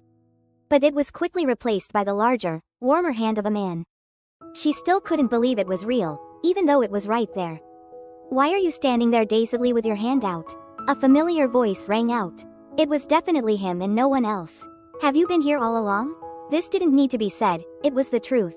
Yeah, time seemed to slow down as we held hands, just standing there like dummies. One sentence, but so much unspoken care hidden within. Our hands almost touched, like some cheesy slow-mo scene from a Bollywood movie, but the dialogue was pure cringe. I'm here. Yeah, Shu Ting looked up at him. Of course, wherever I am, this ancestral dog is following me. Someone just high-fived me. Forget this awkward moment, let's get down to business. What are you doing here? A girl's gotta have standards. You can't just let people hold your hand like that. Of course, I'm here to fulfill my duty. No work, no food. Only freeloaders get free meals. You're the one who made all those demands, and now you don't want to work? How funny. Her gaze softened as she looked at him. I really want to. He could tell she was playing the laziness card. Oh, so I guessed right. Just a reminder, this bad boy can't stay long. Don't you want me to stay? Meet me at the back door tonight. Let's see what you're capable of. But I don't want to go to the back door. This is a sacred place. Why don't we go to the statue of the god? He froze for a good 5 seconds after she mentioned the statue. Her reason was simple enough. I like that statue. It's beautifully sculpted, very friendly looking. Friendly to you, maybe. To me, it's like worshipping a deity. Shut up. Yan turned, his eyes glowing red as he threatened her. Not there, bad luck. He walked away without looking back. He seemed genuinely angry. She recognized this attitude. It was the same as before. The first person to say that to me was the first scary guy the first met. The image of the statue flashed in her mind. That night, at their resting place, which looked suspiciously like a shady motel. There were 2 beds in the room, but one was inexplicably empty.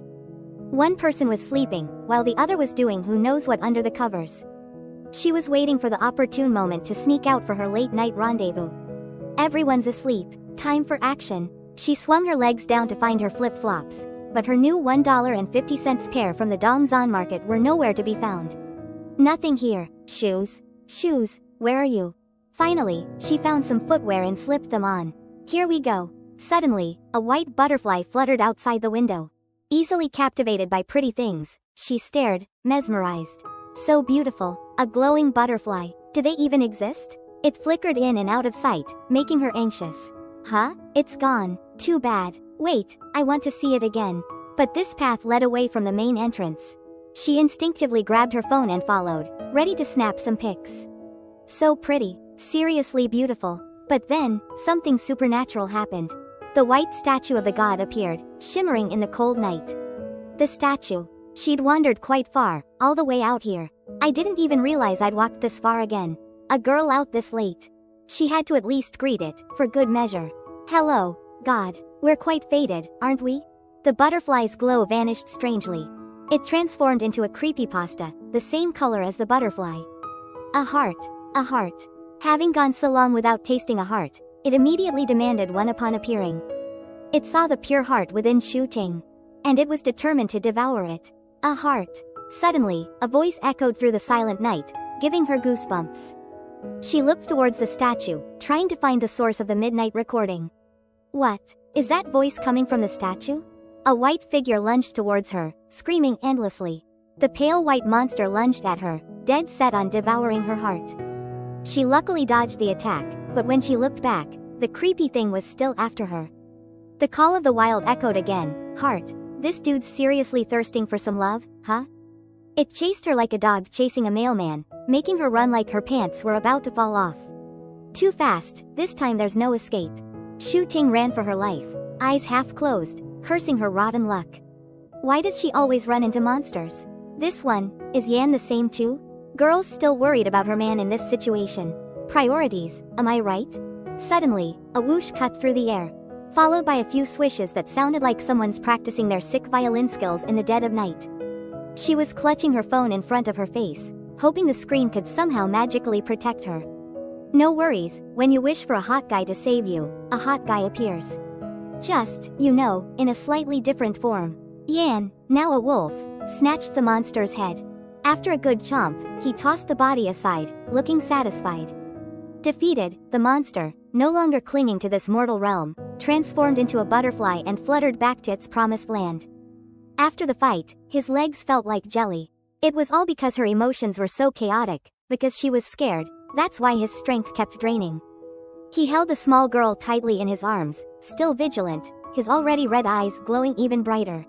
When I touched her just now, both my taste and hearing became dull.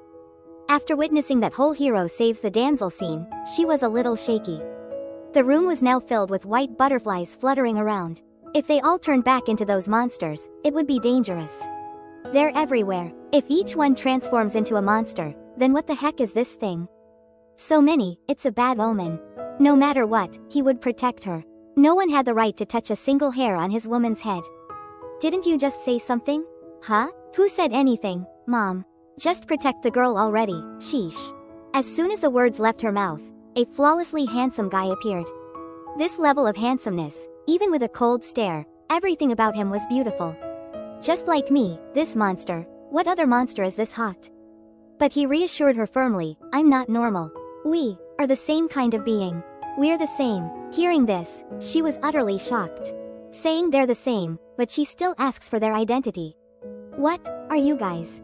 They didn't answer his question, only fixated on what was beating in the girl's chest.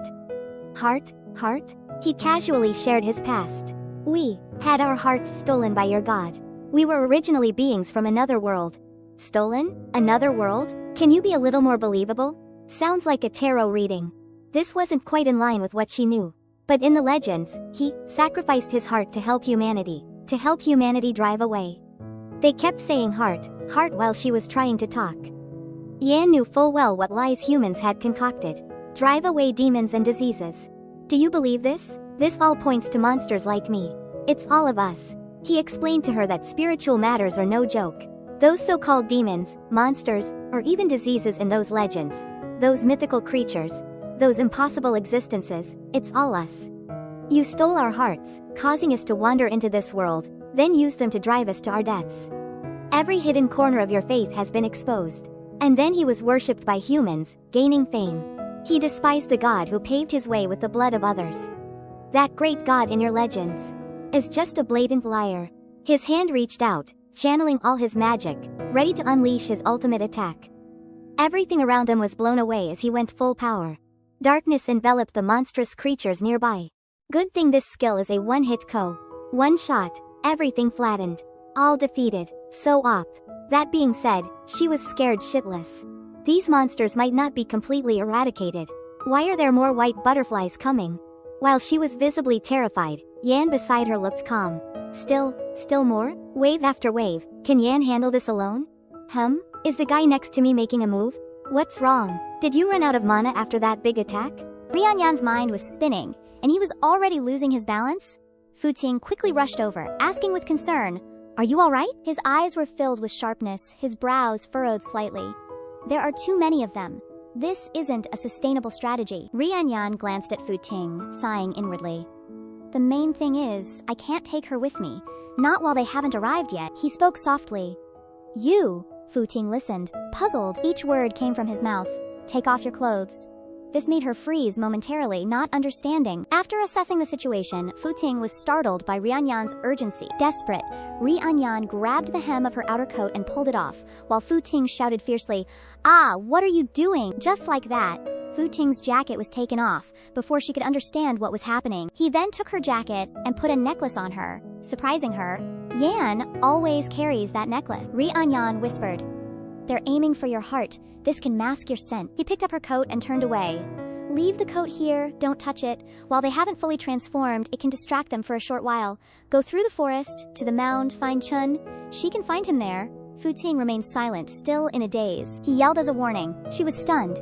These monsters are too tightly entangled. She watched Rianyan's back and thought to herself, "I've always felt Yan was weak. By the time I run to get help, it'll be too late. He might lose his life. I have to think of something." Fu Ting's eyes caught sight of a dried-up corpse of a monster. Her eyes sparkled as if she had an idea. She looked at it, pondering, "This form isn't a butterfly or a moth?" Then, Fu Ting suddenly remembered, "Ah, Yan's original form is a wolf. He always talks about scent. Smell also implies they have creature characteristics. The characteristic of moths is..." Fu Ting looked up at the few lit candles. Her eyes widened as she realized. "That's right, their weakness is fire." Fu Ting looked at Rianyan running away and shouted, "Yan, I have a way, don't risk it." Rianyan heard this and stopped abruptly, stunned, turning back to look at her. However, a hand was speeding towards her like lightning. The monster zipped past Rianyan and headed straight for Fu Ting. He quickly grabbed the monster, his eyes reflecting a fierce coldness. To Fu Ting's shock, Rianyan directly grabbed its neck, using force to stop it. And then, with a 180-degree spin, Rianyan directly took it down in one move. After dealing with it, he raised his voice. "Don't you understand human speech?" Rianyan turned his head back and scolded, "I told you to leave. All you do by staying is add trouble." Fu Ting was stunned by this. He kept urging her, "Go now, do as I say. Our jade is still on you. If anything goes wrong, I'll settle the score with you." Fu Ting looked at his back, thinking about something. Then, she spoke softly.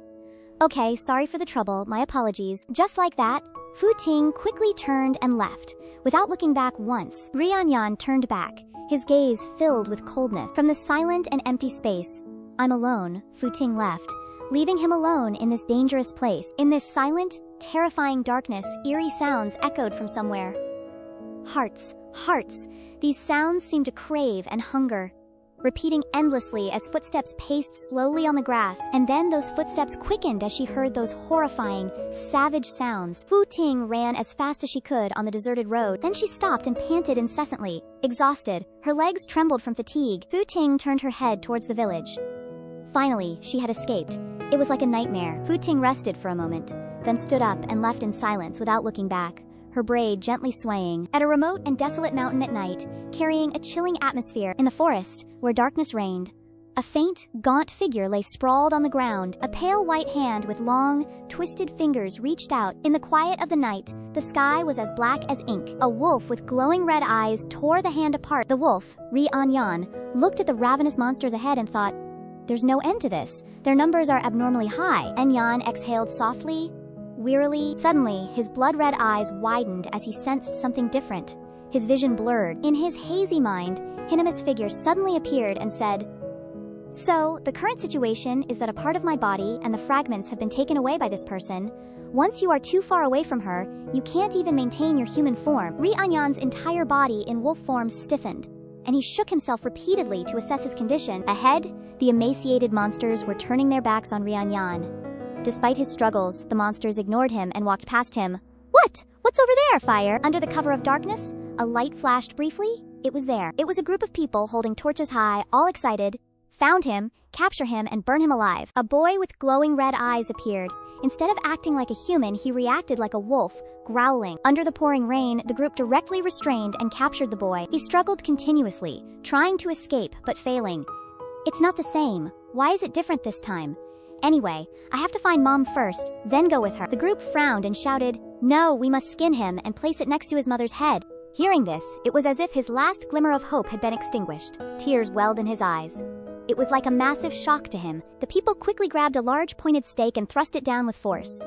Little brat, if you want to blame someone, blame yourself for being born a bastard. Under the sharp stakes piercing through, the boy could only stare blankly through bitter tears and unspoken blood. Ri Anyan's eyes, in wolf form, slowly opened, and then they widened in astonishment at the scene before him. It was Fu Ting. She arrived on a bicycle, also holding a torch, standing before him with concern. Anyan. Fu Ting pedaled frantically, a bright torch in her hand. Ri Anyan. The monsters all glued their eyes on the torch she held, blazing fiercely. Ri Anyan's crimson eyes in his wolf form seemed even more intense as he cursed inwardly. This idiot! Why did she come back? Upon seeing the light from the torch, each monster immediately turned tail and fled with incredible speed. The torch emitted light, radiating the heat of the fire, burning fiercely without pause. The monsters each emitted savage cries, fixated on the light, the fire, the blaze. Fu Ting focused intently on the gaunt monsters rushing toward her. Seeing this, she frowned, already certain in her heart. It was indeed effective. The monsters relentlessly pursued, and ahead, she pedaled with all her might. Up ahead, quickly, Fu Ting seemed to have a plan already in mind. Skeletal, gaunt, and sharp hands quickly reached out, almost catching up with her bicycle wheel. Fu Ting stared straight ahead, her inner self urging. A little faster, she cranked the pedals even harder, the force of her push becoming quicker and quicker. This was it. At this moment, the opportunity arrived. Fu Ting gathered her strength and hurled the torch from her hand. The torch was thrown a considerable distance, landing right on a pile of dry leaves and twigs. Perhaps Fu Ting had prepared this in advance. When the flame from the torch made contact with the dry tinder, the fire erupted even more violently. Fu Ting froze. Behind her, the monsters gaped with stunned faces. It's lit. This should work. Just like bees to honey, they rushed one after another into the blazing fire. Meanwhile, Fu Ting crouched down, hugging her head tightly with both hands. Just as its foot was about to touch and pounce on her, an intense gust of wind suddenly surged, startling her and drawing her attention. A hand swiftly braced against the ground to gain leverage. Ri Anyan had arrived, now back in human form, embracing Fu Ting. She stared in astonishment. Yan, he said in a low voice. Don't call my name like that. Is this how you say it? Fu Ting sat there dumbfounded, her face showing a desire to be praised. While Ri Anyan looked at her with judgmental eyes, she looked into the fire, where the monsters writhed, and asked, "Do you think it's effective?" He replied, "Carrying fire up the mountain, you're amazing." Fu Ting was startled to hear this, and then it gradually dawned on her. She turned away, repeatedly patting her cheeks. A disaster. Luckily, I started the fire in an open space. I almost went to jail. Ri Anyan, at this moment, with his lips not moving at all, seemed to be pondering something. He sighed softly, a hint of a smile. What do you think about this? Your bicycle is broken, and I'm very weak right now. I can't carry you. Fu Ting immediately responded without hesitation. I'm not leaving. Hearing this, he was a little stunned. She sat down right next to An. Yan, I'm not leaving. You rest easy. I'll stay here and watch over you. Amidst the dark night, a girl and a boy remained outside. The girl, Fu Ting, was sitting on the ground, while the boy, Ri Anyan, with many wounds on his face, knelt beside her. She was the first to speak. I'll stay by your side. His cold gaze turned towards her. Fu Ting said with a slightly frightened expression, If anything strange appears again, I'll let you know. Then she pointed to the other side. He followed her gaze. When morning comes and there are cars on the road, I'll go back and help you find Chun Lai. Lai is Chun, right? He will save you, right? Only now could one clearly see several scratches on Fu Ting's face. And these, the corpses of the monsters, the two sat next to each other in this desolate place. Surrounding them were dying embers, and the corpses of many monsters. She unconsciously looked up at the sky. It's getting colder. The corpses have dissipated, half rising, half falling. Such terrifying creatures, yet they are so beautiful in death. At that moment, he turned to look at her, but didn't reply. After a moment of thought, Ri Anyan propped up his chin and said, As for me, you don't need to worry. I'll heal in just one night. I even thought you'd hope something would happen to me. Definitely. He seemed not to have heard her, huh? While she was still lost in her thoughts. When I returned to the small town, I really thought, how good it would be if you died. Then I would be free. Even though that thought only passed in a moment, and the fact that you made decisions entirely on your own without listening to me made me extremely angry, but thinking about it, you've helped me a lot. Then Fu Ting moved her hand to the scar on her forehead. Here, I was injured once. The more she spoke, the more her eyes sparkled with melancholy, so when she spoke, she stammered a bit, and sometimes her thoughts were a little slow. Because of that, people called me an idiot. Then she looked up at him. But I can feel goodwill from a gentle state. Fu Ting gradually became more agitated. Even though I know you have your own purpose, but those things were done by you, my life was saved by you, so I want to do something for you. Ri Anyan remained motionless like a statue looking at her. Her words rang out again. I want you to live. Hearing that, he smiled. Ri Anyan covered one side of his face to hide his embarrassment, his voice trembling slightly. You always surprise me, don't you? Fu Ting felt something change about him and trembled, panicking. What, are you smiling? Or are you crying? He looked at her with affectionate eyes. The two people faced each other. Ri Anyan gave Fu Ting a warmer look than ever before. You're not an idiot, you're very smart. His eyes unfocused. Looking in some direction, he said, I've underestimated you. And she, at this moment, had a slightly flushed face. What did you say? Fu Ting asked curiously. Say it again. Ri Anyan didn't say a word, and slowly stood up. Good words aren't repeated twice. Suddenly, he disappeared in an instant. Then a large figure appeared, roaring, while she sat beside him, marveling. This quail can't handle praise. Every time I see it, I feel it's really magnificent. Fu Ting looked at the wolf slowly walking past. Yan. The wolf continued walking, then slowly lay down next to her, and she kept repeating again. Say it again! That part about me being smart. Then let me ask you something else. Hey, you really didn't think about them being attracted to the light? Strange. You should understand better than me, right? Could it be that you guys have many other creatures?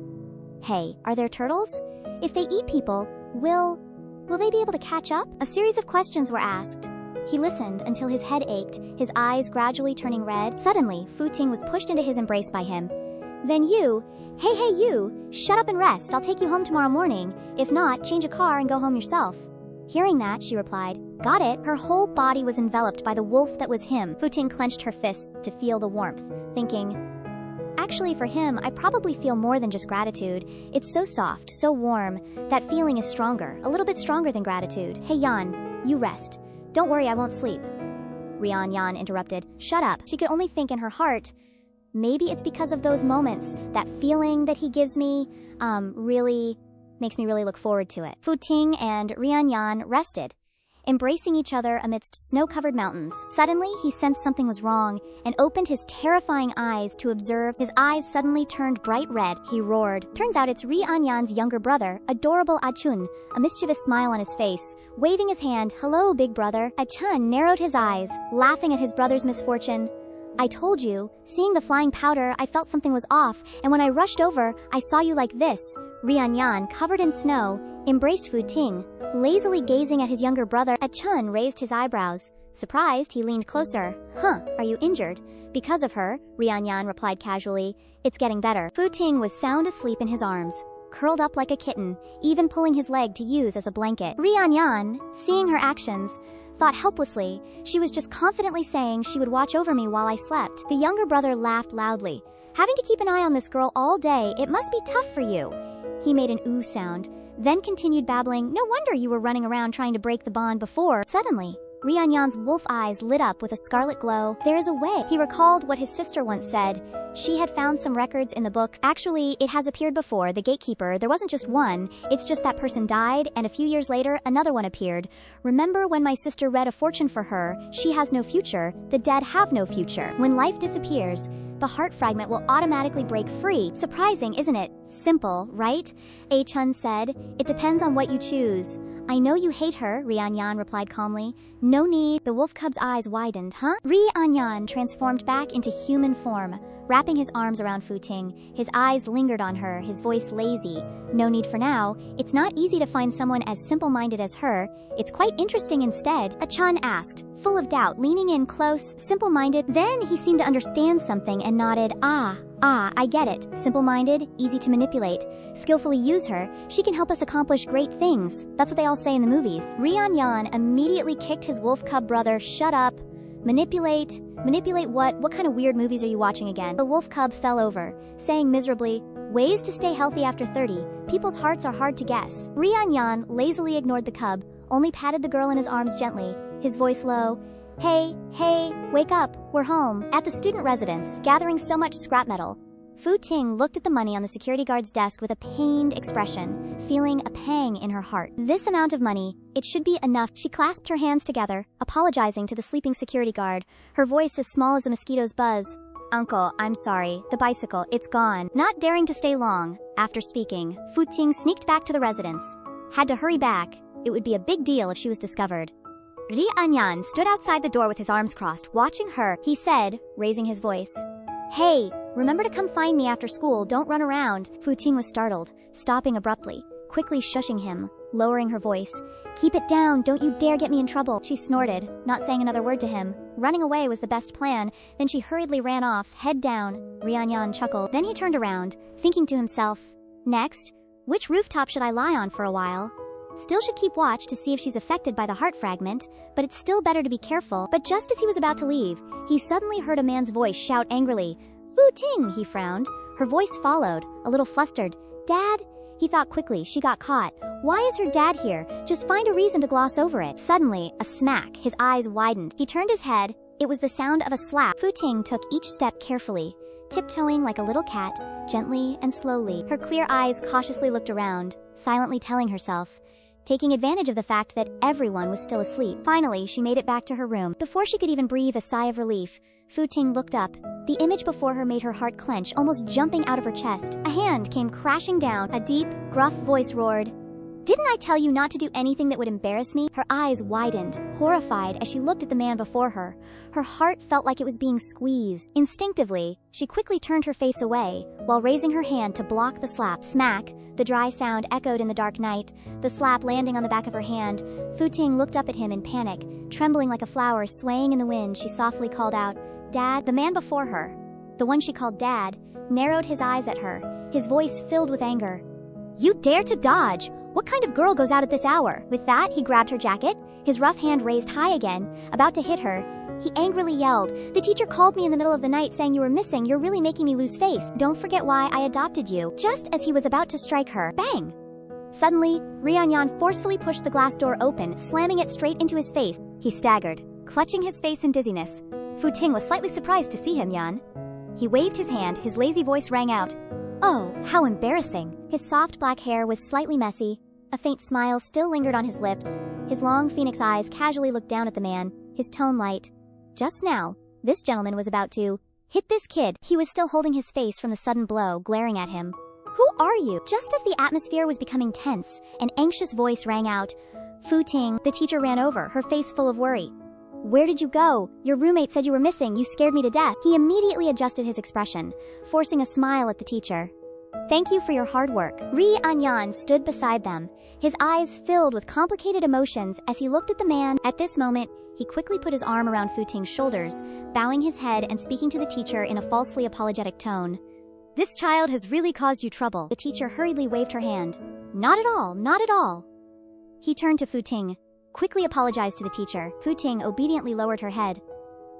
"I'm sorry for making you worry." The teacher sighed in admiration. "You really are a good father." He gave a fake smile. "It's what I should do. This child has been pitiful since she was young. Of course, I have to love her more."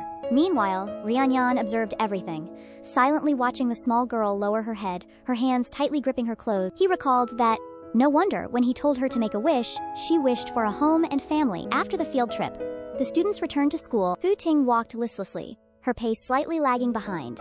A faint bruise was still visible on her pale cheek. She returned to her seat, only thinking about seeing him.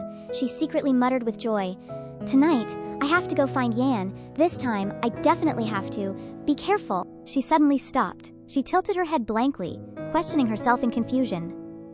"Why am I happy?" Fu Ting looked down at her desk. Today, there was no note. Actually, not every day was so lucky. That baby is really making people worried. Suddenly, Fu Ting's eyes widened in surprise. It was He Xuan. He came to school. Wait, he's awake. Then wouldn't Yan's identity be exposed? Thinking of this, Fu Ting froze. A feeling of panic surged in her heart. Fu Ting looked out into the hallway and saw the teacher standing there. Then, "The police are also coming." She shuddered, her body stiffening. "They're coming to arrest him. No matter how good he is, he can't win against guns." Fu Ting's hand clenched tightly. "I should help him, but..." Her hand trembled slightly. "He hurt others too." Fu Ting paused briefly. She couldn't understand herself. Why was she so sure that he was the one who harmed He Xuan? Thinking this, Fu Ting threw her bag onto the chair. She ran quickly to find Ri Anyan. Arriving at the logistics room, the construction site, Fu Ting hurriedly opened the door. She rushed in, calling out loudly, "Anyan!" He didn't raise his head, still leisurely flipping through the newspaper.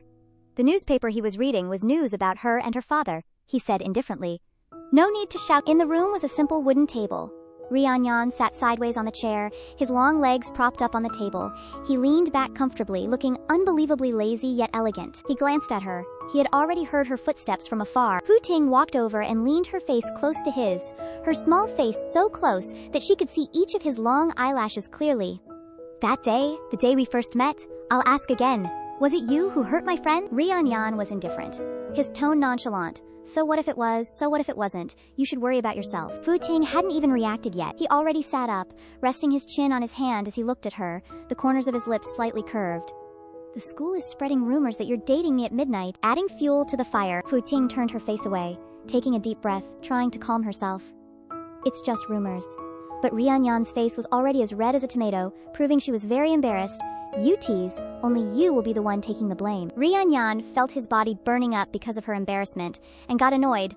Fine, I'll take care of it. Suddenly, Fu Ting stepped closer, saying seriously, no, compared to this. She lowered her voice. The injured friend brought the police to arrest you. You should do something. Hurting others will get you arrested, but the fact that you're not human will also be discovered. She paused, pursing her lips, her eyes filled with worry. Ryan's eyes froze, his heart fluttered involuntarily. She's worried about him. He retracted his gaze, putting on a thoughtful expression. That's right, we can't let them discover we're not human. We'll be taken to the laboratory. If things go wrong, it could lead to a large-scale conflict, a thorough hunt and extermination. Anyan then looked up, his eyes unwavering but his tone flirtatiously accusing. This started with you. You said I was a shape-shifting monster. More literal translation, wife, take responsibility for me. You were the one who said it. Fu Ting stuttered. I'll tell everyone that I have problems, that I was frightened and talked nonsense. That way, even if she saw you, her testimony alone wouldn't be credible. He silently looked at her, his eyes gradually darkening. She'd do that? Doesn't she hate being talked about like that? He stood up, leaning in close, his face only inches from hers. That proves the rumors that you have mental problems. Those who only jeered will start ostracizing you. Those who aren't so good will attack you even more. He slowly asked, have you thought it through? Fu Ting pursed her lips, strongly and decisively. It's okay. If I can't change how others see me, then I'll make it useful. Outside, there were voices and footsteps. Officer, this way. The person involved is in this room, Ryan said. They're here. Then our secret, I'll have to trouble you with it. Fu Ting pursed her lips, determined. It's okay. If she can't change how people see things, she'll make it work for her. Down the hallway, hurried footsteps echoed. Officer, this way. The person of interest is in this room, Ryan said in a low voice. They're here. Then our secret will have to trouble you. The teacher stepped forward and opened the door. Fu Ting swallowed nervously. A little flustered, the first one to enter was the teacher. He cast a stern gaze across the room, before quickly stepping aside to let the police in. Oh, he's here just in time. The teacher looked directly at Ryan, his tone certain. This is the person you're looking for. Seeing the two of them standing there, a flicker of confusion crossed his eyes. Fu Ting, what are you doing here? Fu Ting felt her heart plummet. She clenched her fists tightly. Students had already started gathering outside, murmuring amongst themselves. All eyes were fixed on the room. What's going on? The police? Hashwan is back. Oh, is it about the attack after school? Fu Ting took a deep breath, summoning all her courage to speak first.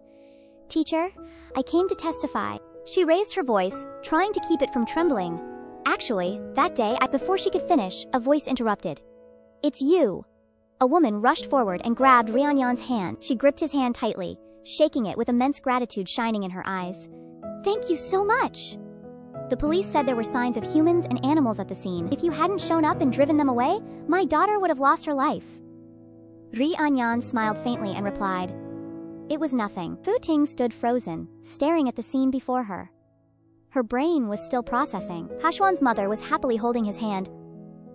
What, he saved her? He said he wouldn't eat her because he liked hearing his prey scream? Something like that. From beginning to end, he didn't do it, he was just trying to scare me. Which of his words are even true? Outside the hallway, the atmosphere became more chaotic than ever. Whispers gradually spread, so it really wasn't him, so Fu Ting was really talking nonsense. A voice murmured amidst knowing glances. Of course. Why would you believe such outlandish things? Didn't she also say she had a personal conflict with Hashwan, so she deliberately made up a story to disrupt the investigation? Everyone stared at Fu Ting, covering their mouths as they whispered. The long and narrow hallway suddenly felt darker than ever. In this stifling atmosphere, the whispers buzzed around her ears like tiny mosquitoes, but were as sharp as invisible blades cutting through Fu Ting's heart. Every gaze directed at her carried scrutiny, doubt, and even disgust. No one was on her side. Amidst the isolation, Fu Ting stood up straight and spoke calmly. "I can hear you." The people who had been whispering immediately fell silent. Some blushed and lowered their heads, avoiding her gaze. A certain female student spoke up bravely, her voice a little flustered but still trying to sound tough. "But we're not wrong, are we? Are you going to deny that you said those ridiculous things?" Just then, another person leaned over and reminded her in a low voice. "Wait, this tone. Didn't someone say something about him last time?" And then the class exploded? The group panicked. Huh? The atmosphere became tense for a moment. Fu Ting couldn't deny it. She turned her head away. The female student immediately exclaimed, "Hey, she's avoiding it!" Because deep down, Fu Ting couldn't explain it. Animals turning into people? I really said that. It's just adding to some rumors. Anyway, 10,000 or a million is not much difference. Ri Anyan suddenly glanced at the students, and before anyone could say anything more, he spoke in a low voice. Lazy, but with a hint of amusement. But I saw it too." They all turned their gazes to him. The students all exclaimed, "Huh!" Rian smiled. "Yeah," and Yan touched his chin lightly, as if in thought. "Let me think." He began to speak slowly, his voice rising and falling like he was recounting a mystical story. It was twilight in the forest, so dark that I couldn't see anything. The wind was howling so strong that I couldn't open my eyes. Strange bloodstains appeared on the ground, and the sounds of wild beasts lingered all around. The students began to shiver in fear. A chill ran down everyone's spine. She looked up at him intently. Rianyan tilted his head slightly, looked down at her, and smiled gently, his voice calm. "In that situation, it's not strange to see things wrong. They moved quickly between the trees. Just blink once, and the scene really looks like that. In short, it was scary, Fu Ting. She was just too scared at the time." Rianyan looked at her with amusement, his low voice like the night wind brushing past her ear, carrying a strange magic. Fu Ting's eyes widened, her hands clenched involuntarily. How can he make up stories so quickly? Which words are true, which are false? But somehow, it feels like he's on my side. I feel like something is weighing heavily on my heart, but when he came, it suddenly felt lighter. Then suddenly, another voice rang out. "And also," Fu Ting startled and turned around. "It was Hashuan," she continued. "In such a scary situation, he was also trying to help me. For that reason alone, I believe he wouldn't take revenge on me because of personal conflicts." Fu Ting stared at Hashuan, her mind a little blank. "I'm okay, it's Hishuan." Amidst the hustle and bustle and the focused gazes of everyone around, she took a step forward, her face flushed, and said loudly, "In such a terrifying situation, he was still trying to help me." Her voice trembled slightly, but her sincerity was undeniable. "That alone makes me believe that he wouldn't take revenge on me because of personal conflicts." Fu Ting stared at Hishuan with wide eyes, her mind a little blank. "What happened to me? When did that happen?" Zuo Hishuan shyly spoke loudly, as if summoning all her courage to say it. "When I was in a coma, I faintly heard that person asked you to choose. If you chose to let the beast eat me, he would spare you." The atmosphere suddenly froze. Hishuan lowered her head, her eyelashes fluttering like butterfly wings. "You refused." So, she clenched her hands nervously. The other classmates were equally stunned. Hishuan raised her head and said loudly to Fu Ting, "Because of this, I still need to thank you." Fu Ting startled, and took half a step back. Okay. No need to thank me, please don't shout." Ri Anyan stood behind, his lips slightly curved, his eyes smiling but hiding a hint of teasing. "Then, classmate Fu Ting, please accept another thank you." Fu Ting turned her head to look at him. Ri Anyan held a bright red commendation flag in his hand. Giving it to her, Fu Ting squinted her eyes in confusion. Ri Anyan unfurled the flag, raising it high. On the fabric were large, winding, and imposing words. "Heroically saved a person without hesitation. This life-saving grace can never be forgotten." She was so shocked that she froze. "What the heck is this?" He still smiled, then pushed the flag into her hand. "This classmate also saved me during an outdoor excursion." While going to the restroom, Rianyan, without any embarrassment, continued to tell everyone in a suspenseful storytelling tone. "From outside the window, I saw a thief trying to attack me. Everyone listened with wide eyes. Fu Ting turned to look at him as if he were a con artist. He continued to speak, his voice even more enthusiastic. After that, clearly knowing it was dangerous, but still came to the rescue. Look at her face. She was injured because of it. Truly brave." He turned to everyone, confidently declaring, "I have a witness." Fu Ting screamed in her heart. Where did the witness come from? Can he live in the human world based on deceit? Then, his smile softened slightly. So, Fu Ting was unconsciously stunned by that gentle gaze. "Thank you." She looked up at him. There was something so sincere that her heart tightened slightly. Ri Anyan slowly took a step closer to her. The crowd whispered, "Ah, it's so different from the rumors. Actually, she didn't do anything. It's all just hearsay. Why didn't you say so before?" "No, everyone said it that way, so I also thought." Fu Ting's eyes widened as she met Rianyan's gaze. His face was as if carved, smiling gently like a soft breeze looking at her. Fu Ting lowered her head shyly, her cheeks flushed red. "No, it's nothing." One hand clutched the bright red commendation banner. The other rested on her chest, where her heart was pounding. A reporter appeared beside Ri Anyan. "Hello, we'd like to learn more about the situation at the time." Just then, the teacher and He Xuan's mother squeezed in next to Fu Ting, each saying, "Oh, little classmate, thank you so much. You usually seem timid and quiet. Who knew? What you did must be publicized." In her head, Fu Ting wanted to say, "Don't publicize it, I'm scared, I'll be exposed." The scene shifts to night. The wild forest is shrouded in darkness, eerily silent under the shimmering moonlight. Behind the window frame, a black bag is lurking. A pale face quietly emerges. Fu Ting gently climbs onto the window frame, her eyes looking left and right. Very good. No one sees her. She sets foot on the windowsill, telling herself, "I have to wait until it's really dark to go find Yan. Before that, I have to sell all the bottles and jars I've collected." But as soon as her foot touched the ground, her face immediately paled. She looked down at the ground, her head spinning, her big bag of bottles and jars. Where is it? She frantically searched around. How ridiculous! Someone actually took my scraps. A streak of black caught her attention. Behind the wall, it's there. She tiptoed forward, then stopped abruptly. A dog is tightly holding her bag of scraps in its mouth.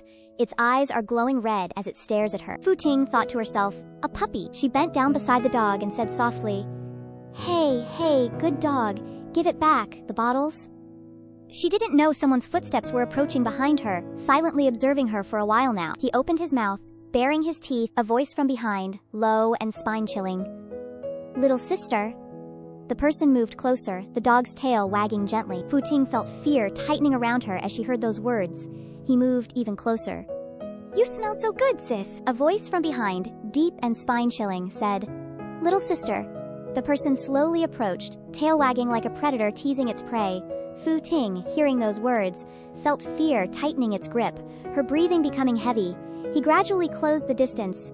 "You smell so good, little sis." She whipped around, startled, a wave of fear instantly spreading from her chest to the tips of her fingers. She screamed inwardly. A pervert. Seeing her turn around, he leaned in, grinning. "Oh, you're really pretty." Then her eyes darted downwards, a tail. She instinctively recoiled. Approaching closer, he noticed her youthful face and her guarded demeanor. He curled the corners of his mouth, changing his form of address. Why are you backing away, little sister? Are you scared of me?" A series of chaotic thoughts flashed through Fu Ting's mind. He's here again, to eat me. What does he mean by saying I smell good? Just then, her foot lightly touched the bag of recyclables that the dog was holding. She faltered, looking towards it. "This dog too." He chuckled, taking another step, leaning his head to look at her.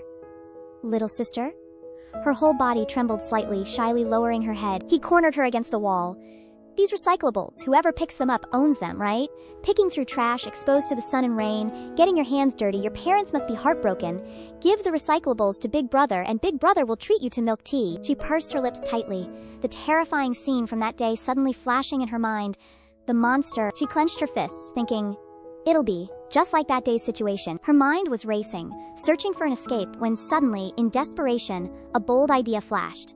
The guy kept rambling on. "Do you like milk tea or fruit tea? Why aren't you saying anything?" Fu Ting suddenly flung out a disc, the disc flying out, whizzing past his face. Both he and the dog were startled, instinctively chasing after the disc, typical of dogs.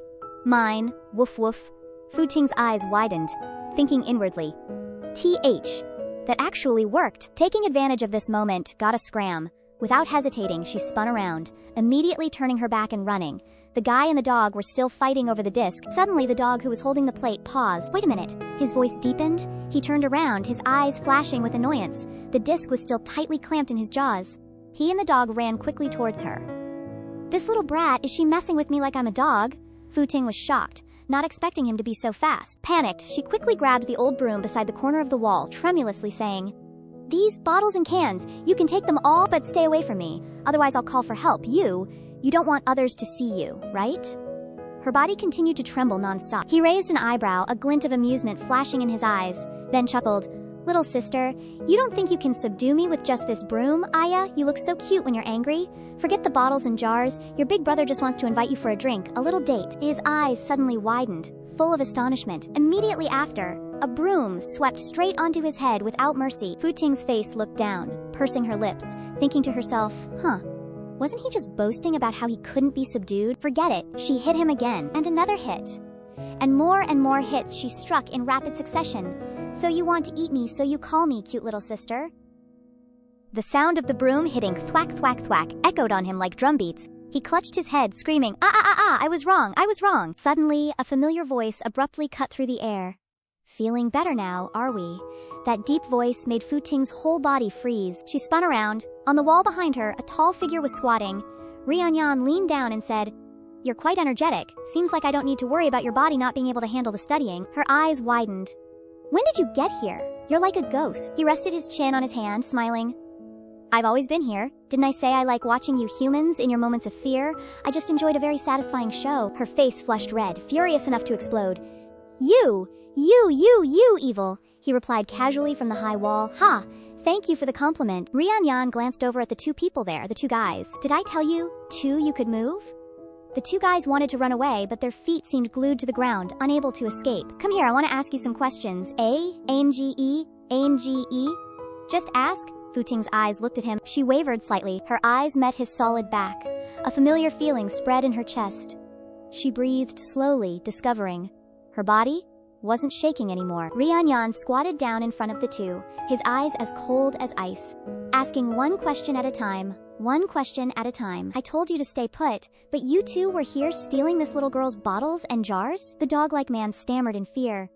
"It wasn't that we wanted to, it was to get them for the landlady who took us in." "Did you look for the police like I told you to?" "We did." We repeated everything Anbao said, without missing a word. Rianyan lowered his head slightly, a smirk playing on his lips.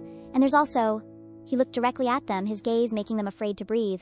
"Calling her little sister, big brother asking for dates. You guys are so lonely, how about I hang out with you guys?" Both of them turned pale, waving their hands in unison. No, we were wrong." Rianyan's mouth twitched slightly in anger, as if he was holding back. "Wrong? And then what?" The two of them turned to Fu Ting and bowed their heads. "We're sorry, I'm sorry, woof woof woof, little sister-in-law, woof woof woof." Fu Ting's cheeks flushed red. What? That one person and one dog turned to look at Fu Ting with sincere expressions. "Sorry, woof woof woof, little sister-in-law, woof woof woof." Those words left her stunned. What? Who knew Rianyan would raise his foot and bluntly kick them far away, then yell, "Are you blind? She's just a kid." Fu Ting blushed in embarrassment upon hearing him say that. She thought to herself, "It seems that this species is very old and lives for a very long time. The lifespan of humans is probably not worth mentioning." Suddenly, Fu Ting paused, not knowing why she was thinking so randomly. She hurriedly shook her head to calm down. She rubbed her chin, wondering, why have I been thinking about such strange things lately? Fu Ting was just about to ask him, "Hey, Yan." When she turned, she unexpectedly saw him completely red, turning into a giant shrimp. But he still tried to maintain his cold demeanor as he asked, "What nonsense are you thinking about?" He even, out of embarrassment, turned to anger, scolded her. "Restrain yourself, pull back your emotions, understood?" Rianyan forcefully grinded his tail under the feet of the two lackeys, warning, "You guys?" The pain transmitted from their tails caused the two underlings to tearfully wail. The tail, he coldly warned. "If you ever do this again, don't even think about staying here. Retract your tails and get lost." Understood. She and he watched the two of them run away, holding their butts. After they had gone a bit far, Fu Ting curiously asked him, "Did anyone see him when he came here?" But Rianyan wasn't free to care about that matter. "It's okay, anyway. Everyone accepts the tale. The general consensus is that it's a personal hobby." She nodded after listening. Makes sense, but subconsciously looked in the direction they left, thinking to herself, why does that back view look so familiar? Seeing her so absent-minded, Rianyan reminded her, "Stop looking. Hold onto your things tightly." Only then did Fu Ting remember, hurriedly hugging the bag of junk to her chest, treasuring it. "Ah, my bottles." This made Rianyan feel extremely confused. "Just for a few bottles, you almost got into danger. You got into danger but didn't call for help." But she calmly shook her head. "I can't shout. What if my identity is exposed? You would be the one in danger." Rianyan was stunned, seeing her worried about him. Afterwards, he laughed and shook his head, commenting, "Compared to you guys, you're more like a small beast." Fu Ting didn't even have time to understand what he meant. Then he quickly explained to her, "What I mean is, your little brain, max 2 kilobits. She angrily intended to use the bag of junk to hit him, you jerk. Unexpectedly, he challenged, "Dare you?" Those words were like a reminder, causing her to pause. In the end, Futing had no choice but to ignore him and do her own thing. "Whatever, I'll go sell the bottles." Vianyan couldn't help but wonder, what are you making money so fiercely for? Although it's a shabby attic, looking at the clothes you wear, your foster father doesn't seem to mistreat you that much, why do you need to collect recyclables to sell for money? Futing's eyes seemed to glimmer with a hint of sadness after hearing that. She stretched out her hands, looking at the old clothes on her body, and explained, "These clothes, I altered them myself. Collect clothes, alter clothes, sell them. It's also a way to make money. That way, I can pay him back faster, my foster father." Rianyan didn't understand even more after listening. What do you mean? Although Futing didn't like telling others about her private matters, it seemed like she wanted to pour out her heart to him today. First, the money for raising me, I have to pay him back. Second, I have to be obedient. I can't do anything that makes him lose face. I have to save face for him in front of everyone. That was the condition when he adopted me, so I have to save up, go to university and work part-time, save money faster. After graduation, become a fashion designer, travel around the world to find inspiration, see all kinds of scenery. When I grow up, pay off all the debt, then I will be free. After saying that, her whole body was filled with hope, believing in a bright future. Under the heavy downpour, a child's voice suddenly rang out. "Just hide here and don't run around. No one knows about this place except me," the blonde-haired child instructed Rianyan. Of course, the boy had to believe him, because this friend was his only hope for survival. "Okay, thank you." The friend smiled and said, "Don't mention it. You used to help me all the time. We're good friends, after all." Suddenly, the boy saw flickers of light. It turned out that in the distance, many people were holding torches, searching for something. In Rianyan's innocent eyes at that time, fear was clearly revealed. The boy recalled the moment they lured him. "Come with us. Living in a pack is how we survive, really." He also recalled them plotting to harm him. "He doesn't belong to our clan. Who knows if he's harboring any intentions? This prey is too difficult to hunt. Let's borrow his strength for now. After all, he's still young, but his size is almost the same as ours. When the hunt is over, we'll deal with him right away." Whether it's honeyed words to deceive people, scams, or like maggots clinging to the sewers, scheming for your last drop of blood, a white dove, wanting to regain its balance, plummeted straight down onto the cold brick floor. The sound attracted Rianyan's attention. He held a bamboo stick in his mouth, curiously tilting his head to observe it. The dove's head was stained with red blood, its eyes tightly closed, as if it had said goodbye to life. But after only a few seconds of silence, he nonchalantly stepped back inside. Rianyan mixed the food in his bowl, sitting by the windowsill listening to the pitter-patter of the rain. Occasionally, he would look up and admire the scenery outside. A moment later, he walked over to turn on the stove. He put a little bit of food back into the emergency food box to save it. He looked at the small bowl of rice in his hand and sighed. Even if it's only enough for one bite, it's still meat. Suddenly, something whizzed past his hand, scratching the skin, with blood spattering in places. It turned out that the dove from earlier had tried to squeeze inside because it was too cold, and it even tried to attack him to snatch the food. Rianyan stared intently at the culprit who had offended him. Anger transformed him back to his original form, squeezing it tightly and growling, looking for death, causing the dove to startle and wanted to flap its wings and fly away. Annoyed, he stuffed the dove into the box, carelessly hitting its head against the side with a painful thud. Once finished, he nonchalantly massaged his arm. Then, he strode into the room. The dove initially pretended to be dead, but as soon as it heard the sound of the door slamming shut, it opened its eyes and glanced around furtively. Then it suddenly perked up and pecked at the food around the box as if nothing had happened. Rianyan poured himself a full glass of water, then drank it all down, after which he pretended not to care. But his eyes subtly glanced over to observe the situation. He looked at the annoying bird and thought to himself, "Oh well, I'll just grill it after the rain stops." The little bird is also staring blankly at him. What the hell? Rianyan waved his hand and tossed down more food, which landed with a thud on the little bird's head. It was quite surprised to see him throwing food down for it. Even though Rianyan was sharpening his knife, he was still paying attention to the bird, thinking to himself, maybe I can fatten it up a bit more. It seemed to sense the gaze directed at it, so it raised its head and stared intently at him. Then it hopped cheerfully to the chair near the kitchen area, then jumped onto his shoulder, staring intently with innocent eyes, and finally jumped onto his head, acting like a king. From then on, Rianyan took it everywhere he went. Although it was a bit annoying, he always clicked his tongue and thought, oh well, I'll just fatten it up then, it'll taste even better grilled. When he worked, it would stay on his head, watching intently. When he rode his bicycle, it would fly alongside him to keep up. In the fiery purple sunset, a ferocious dog spoke menacingly. "Little punk, we've been looking all over for you. You're really ruthless."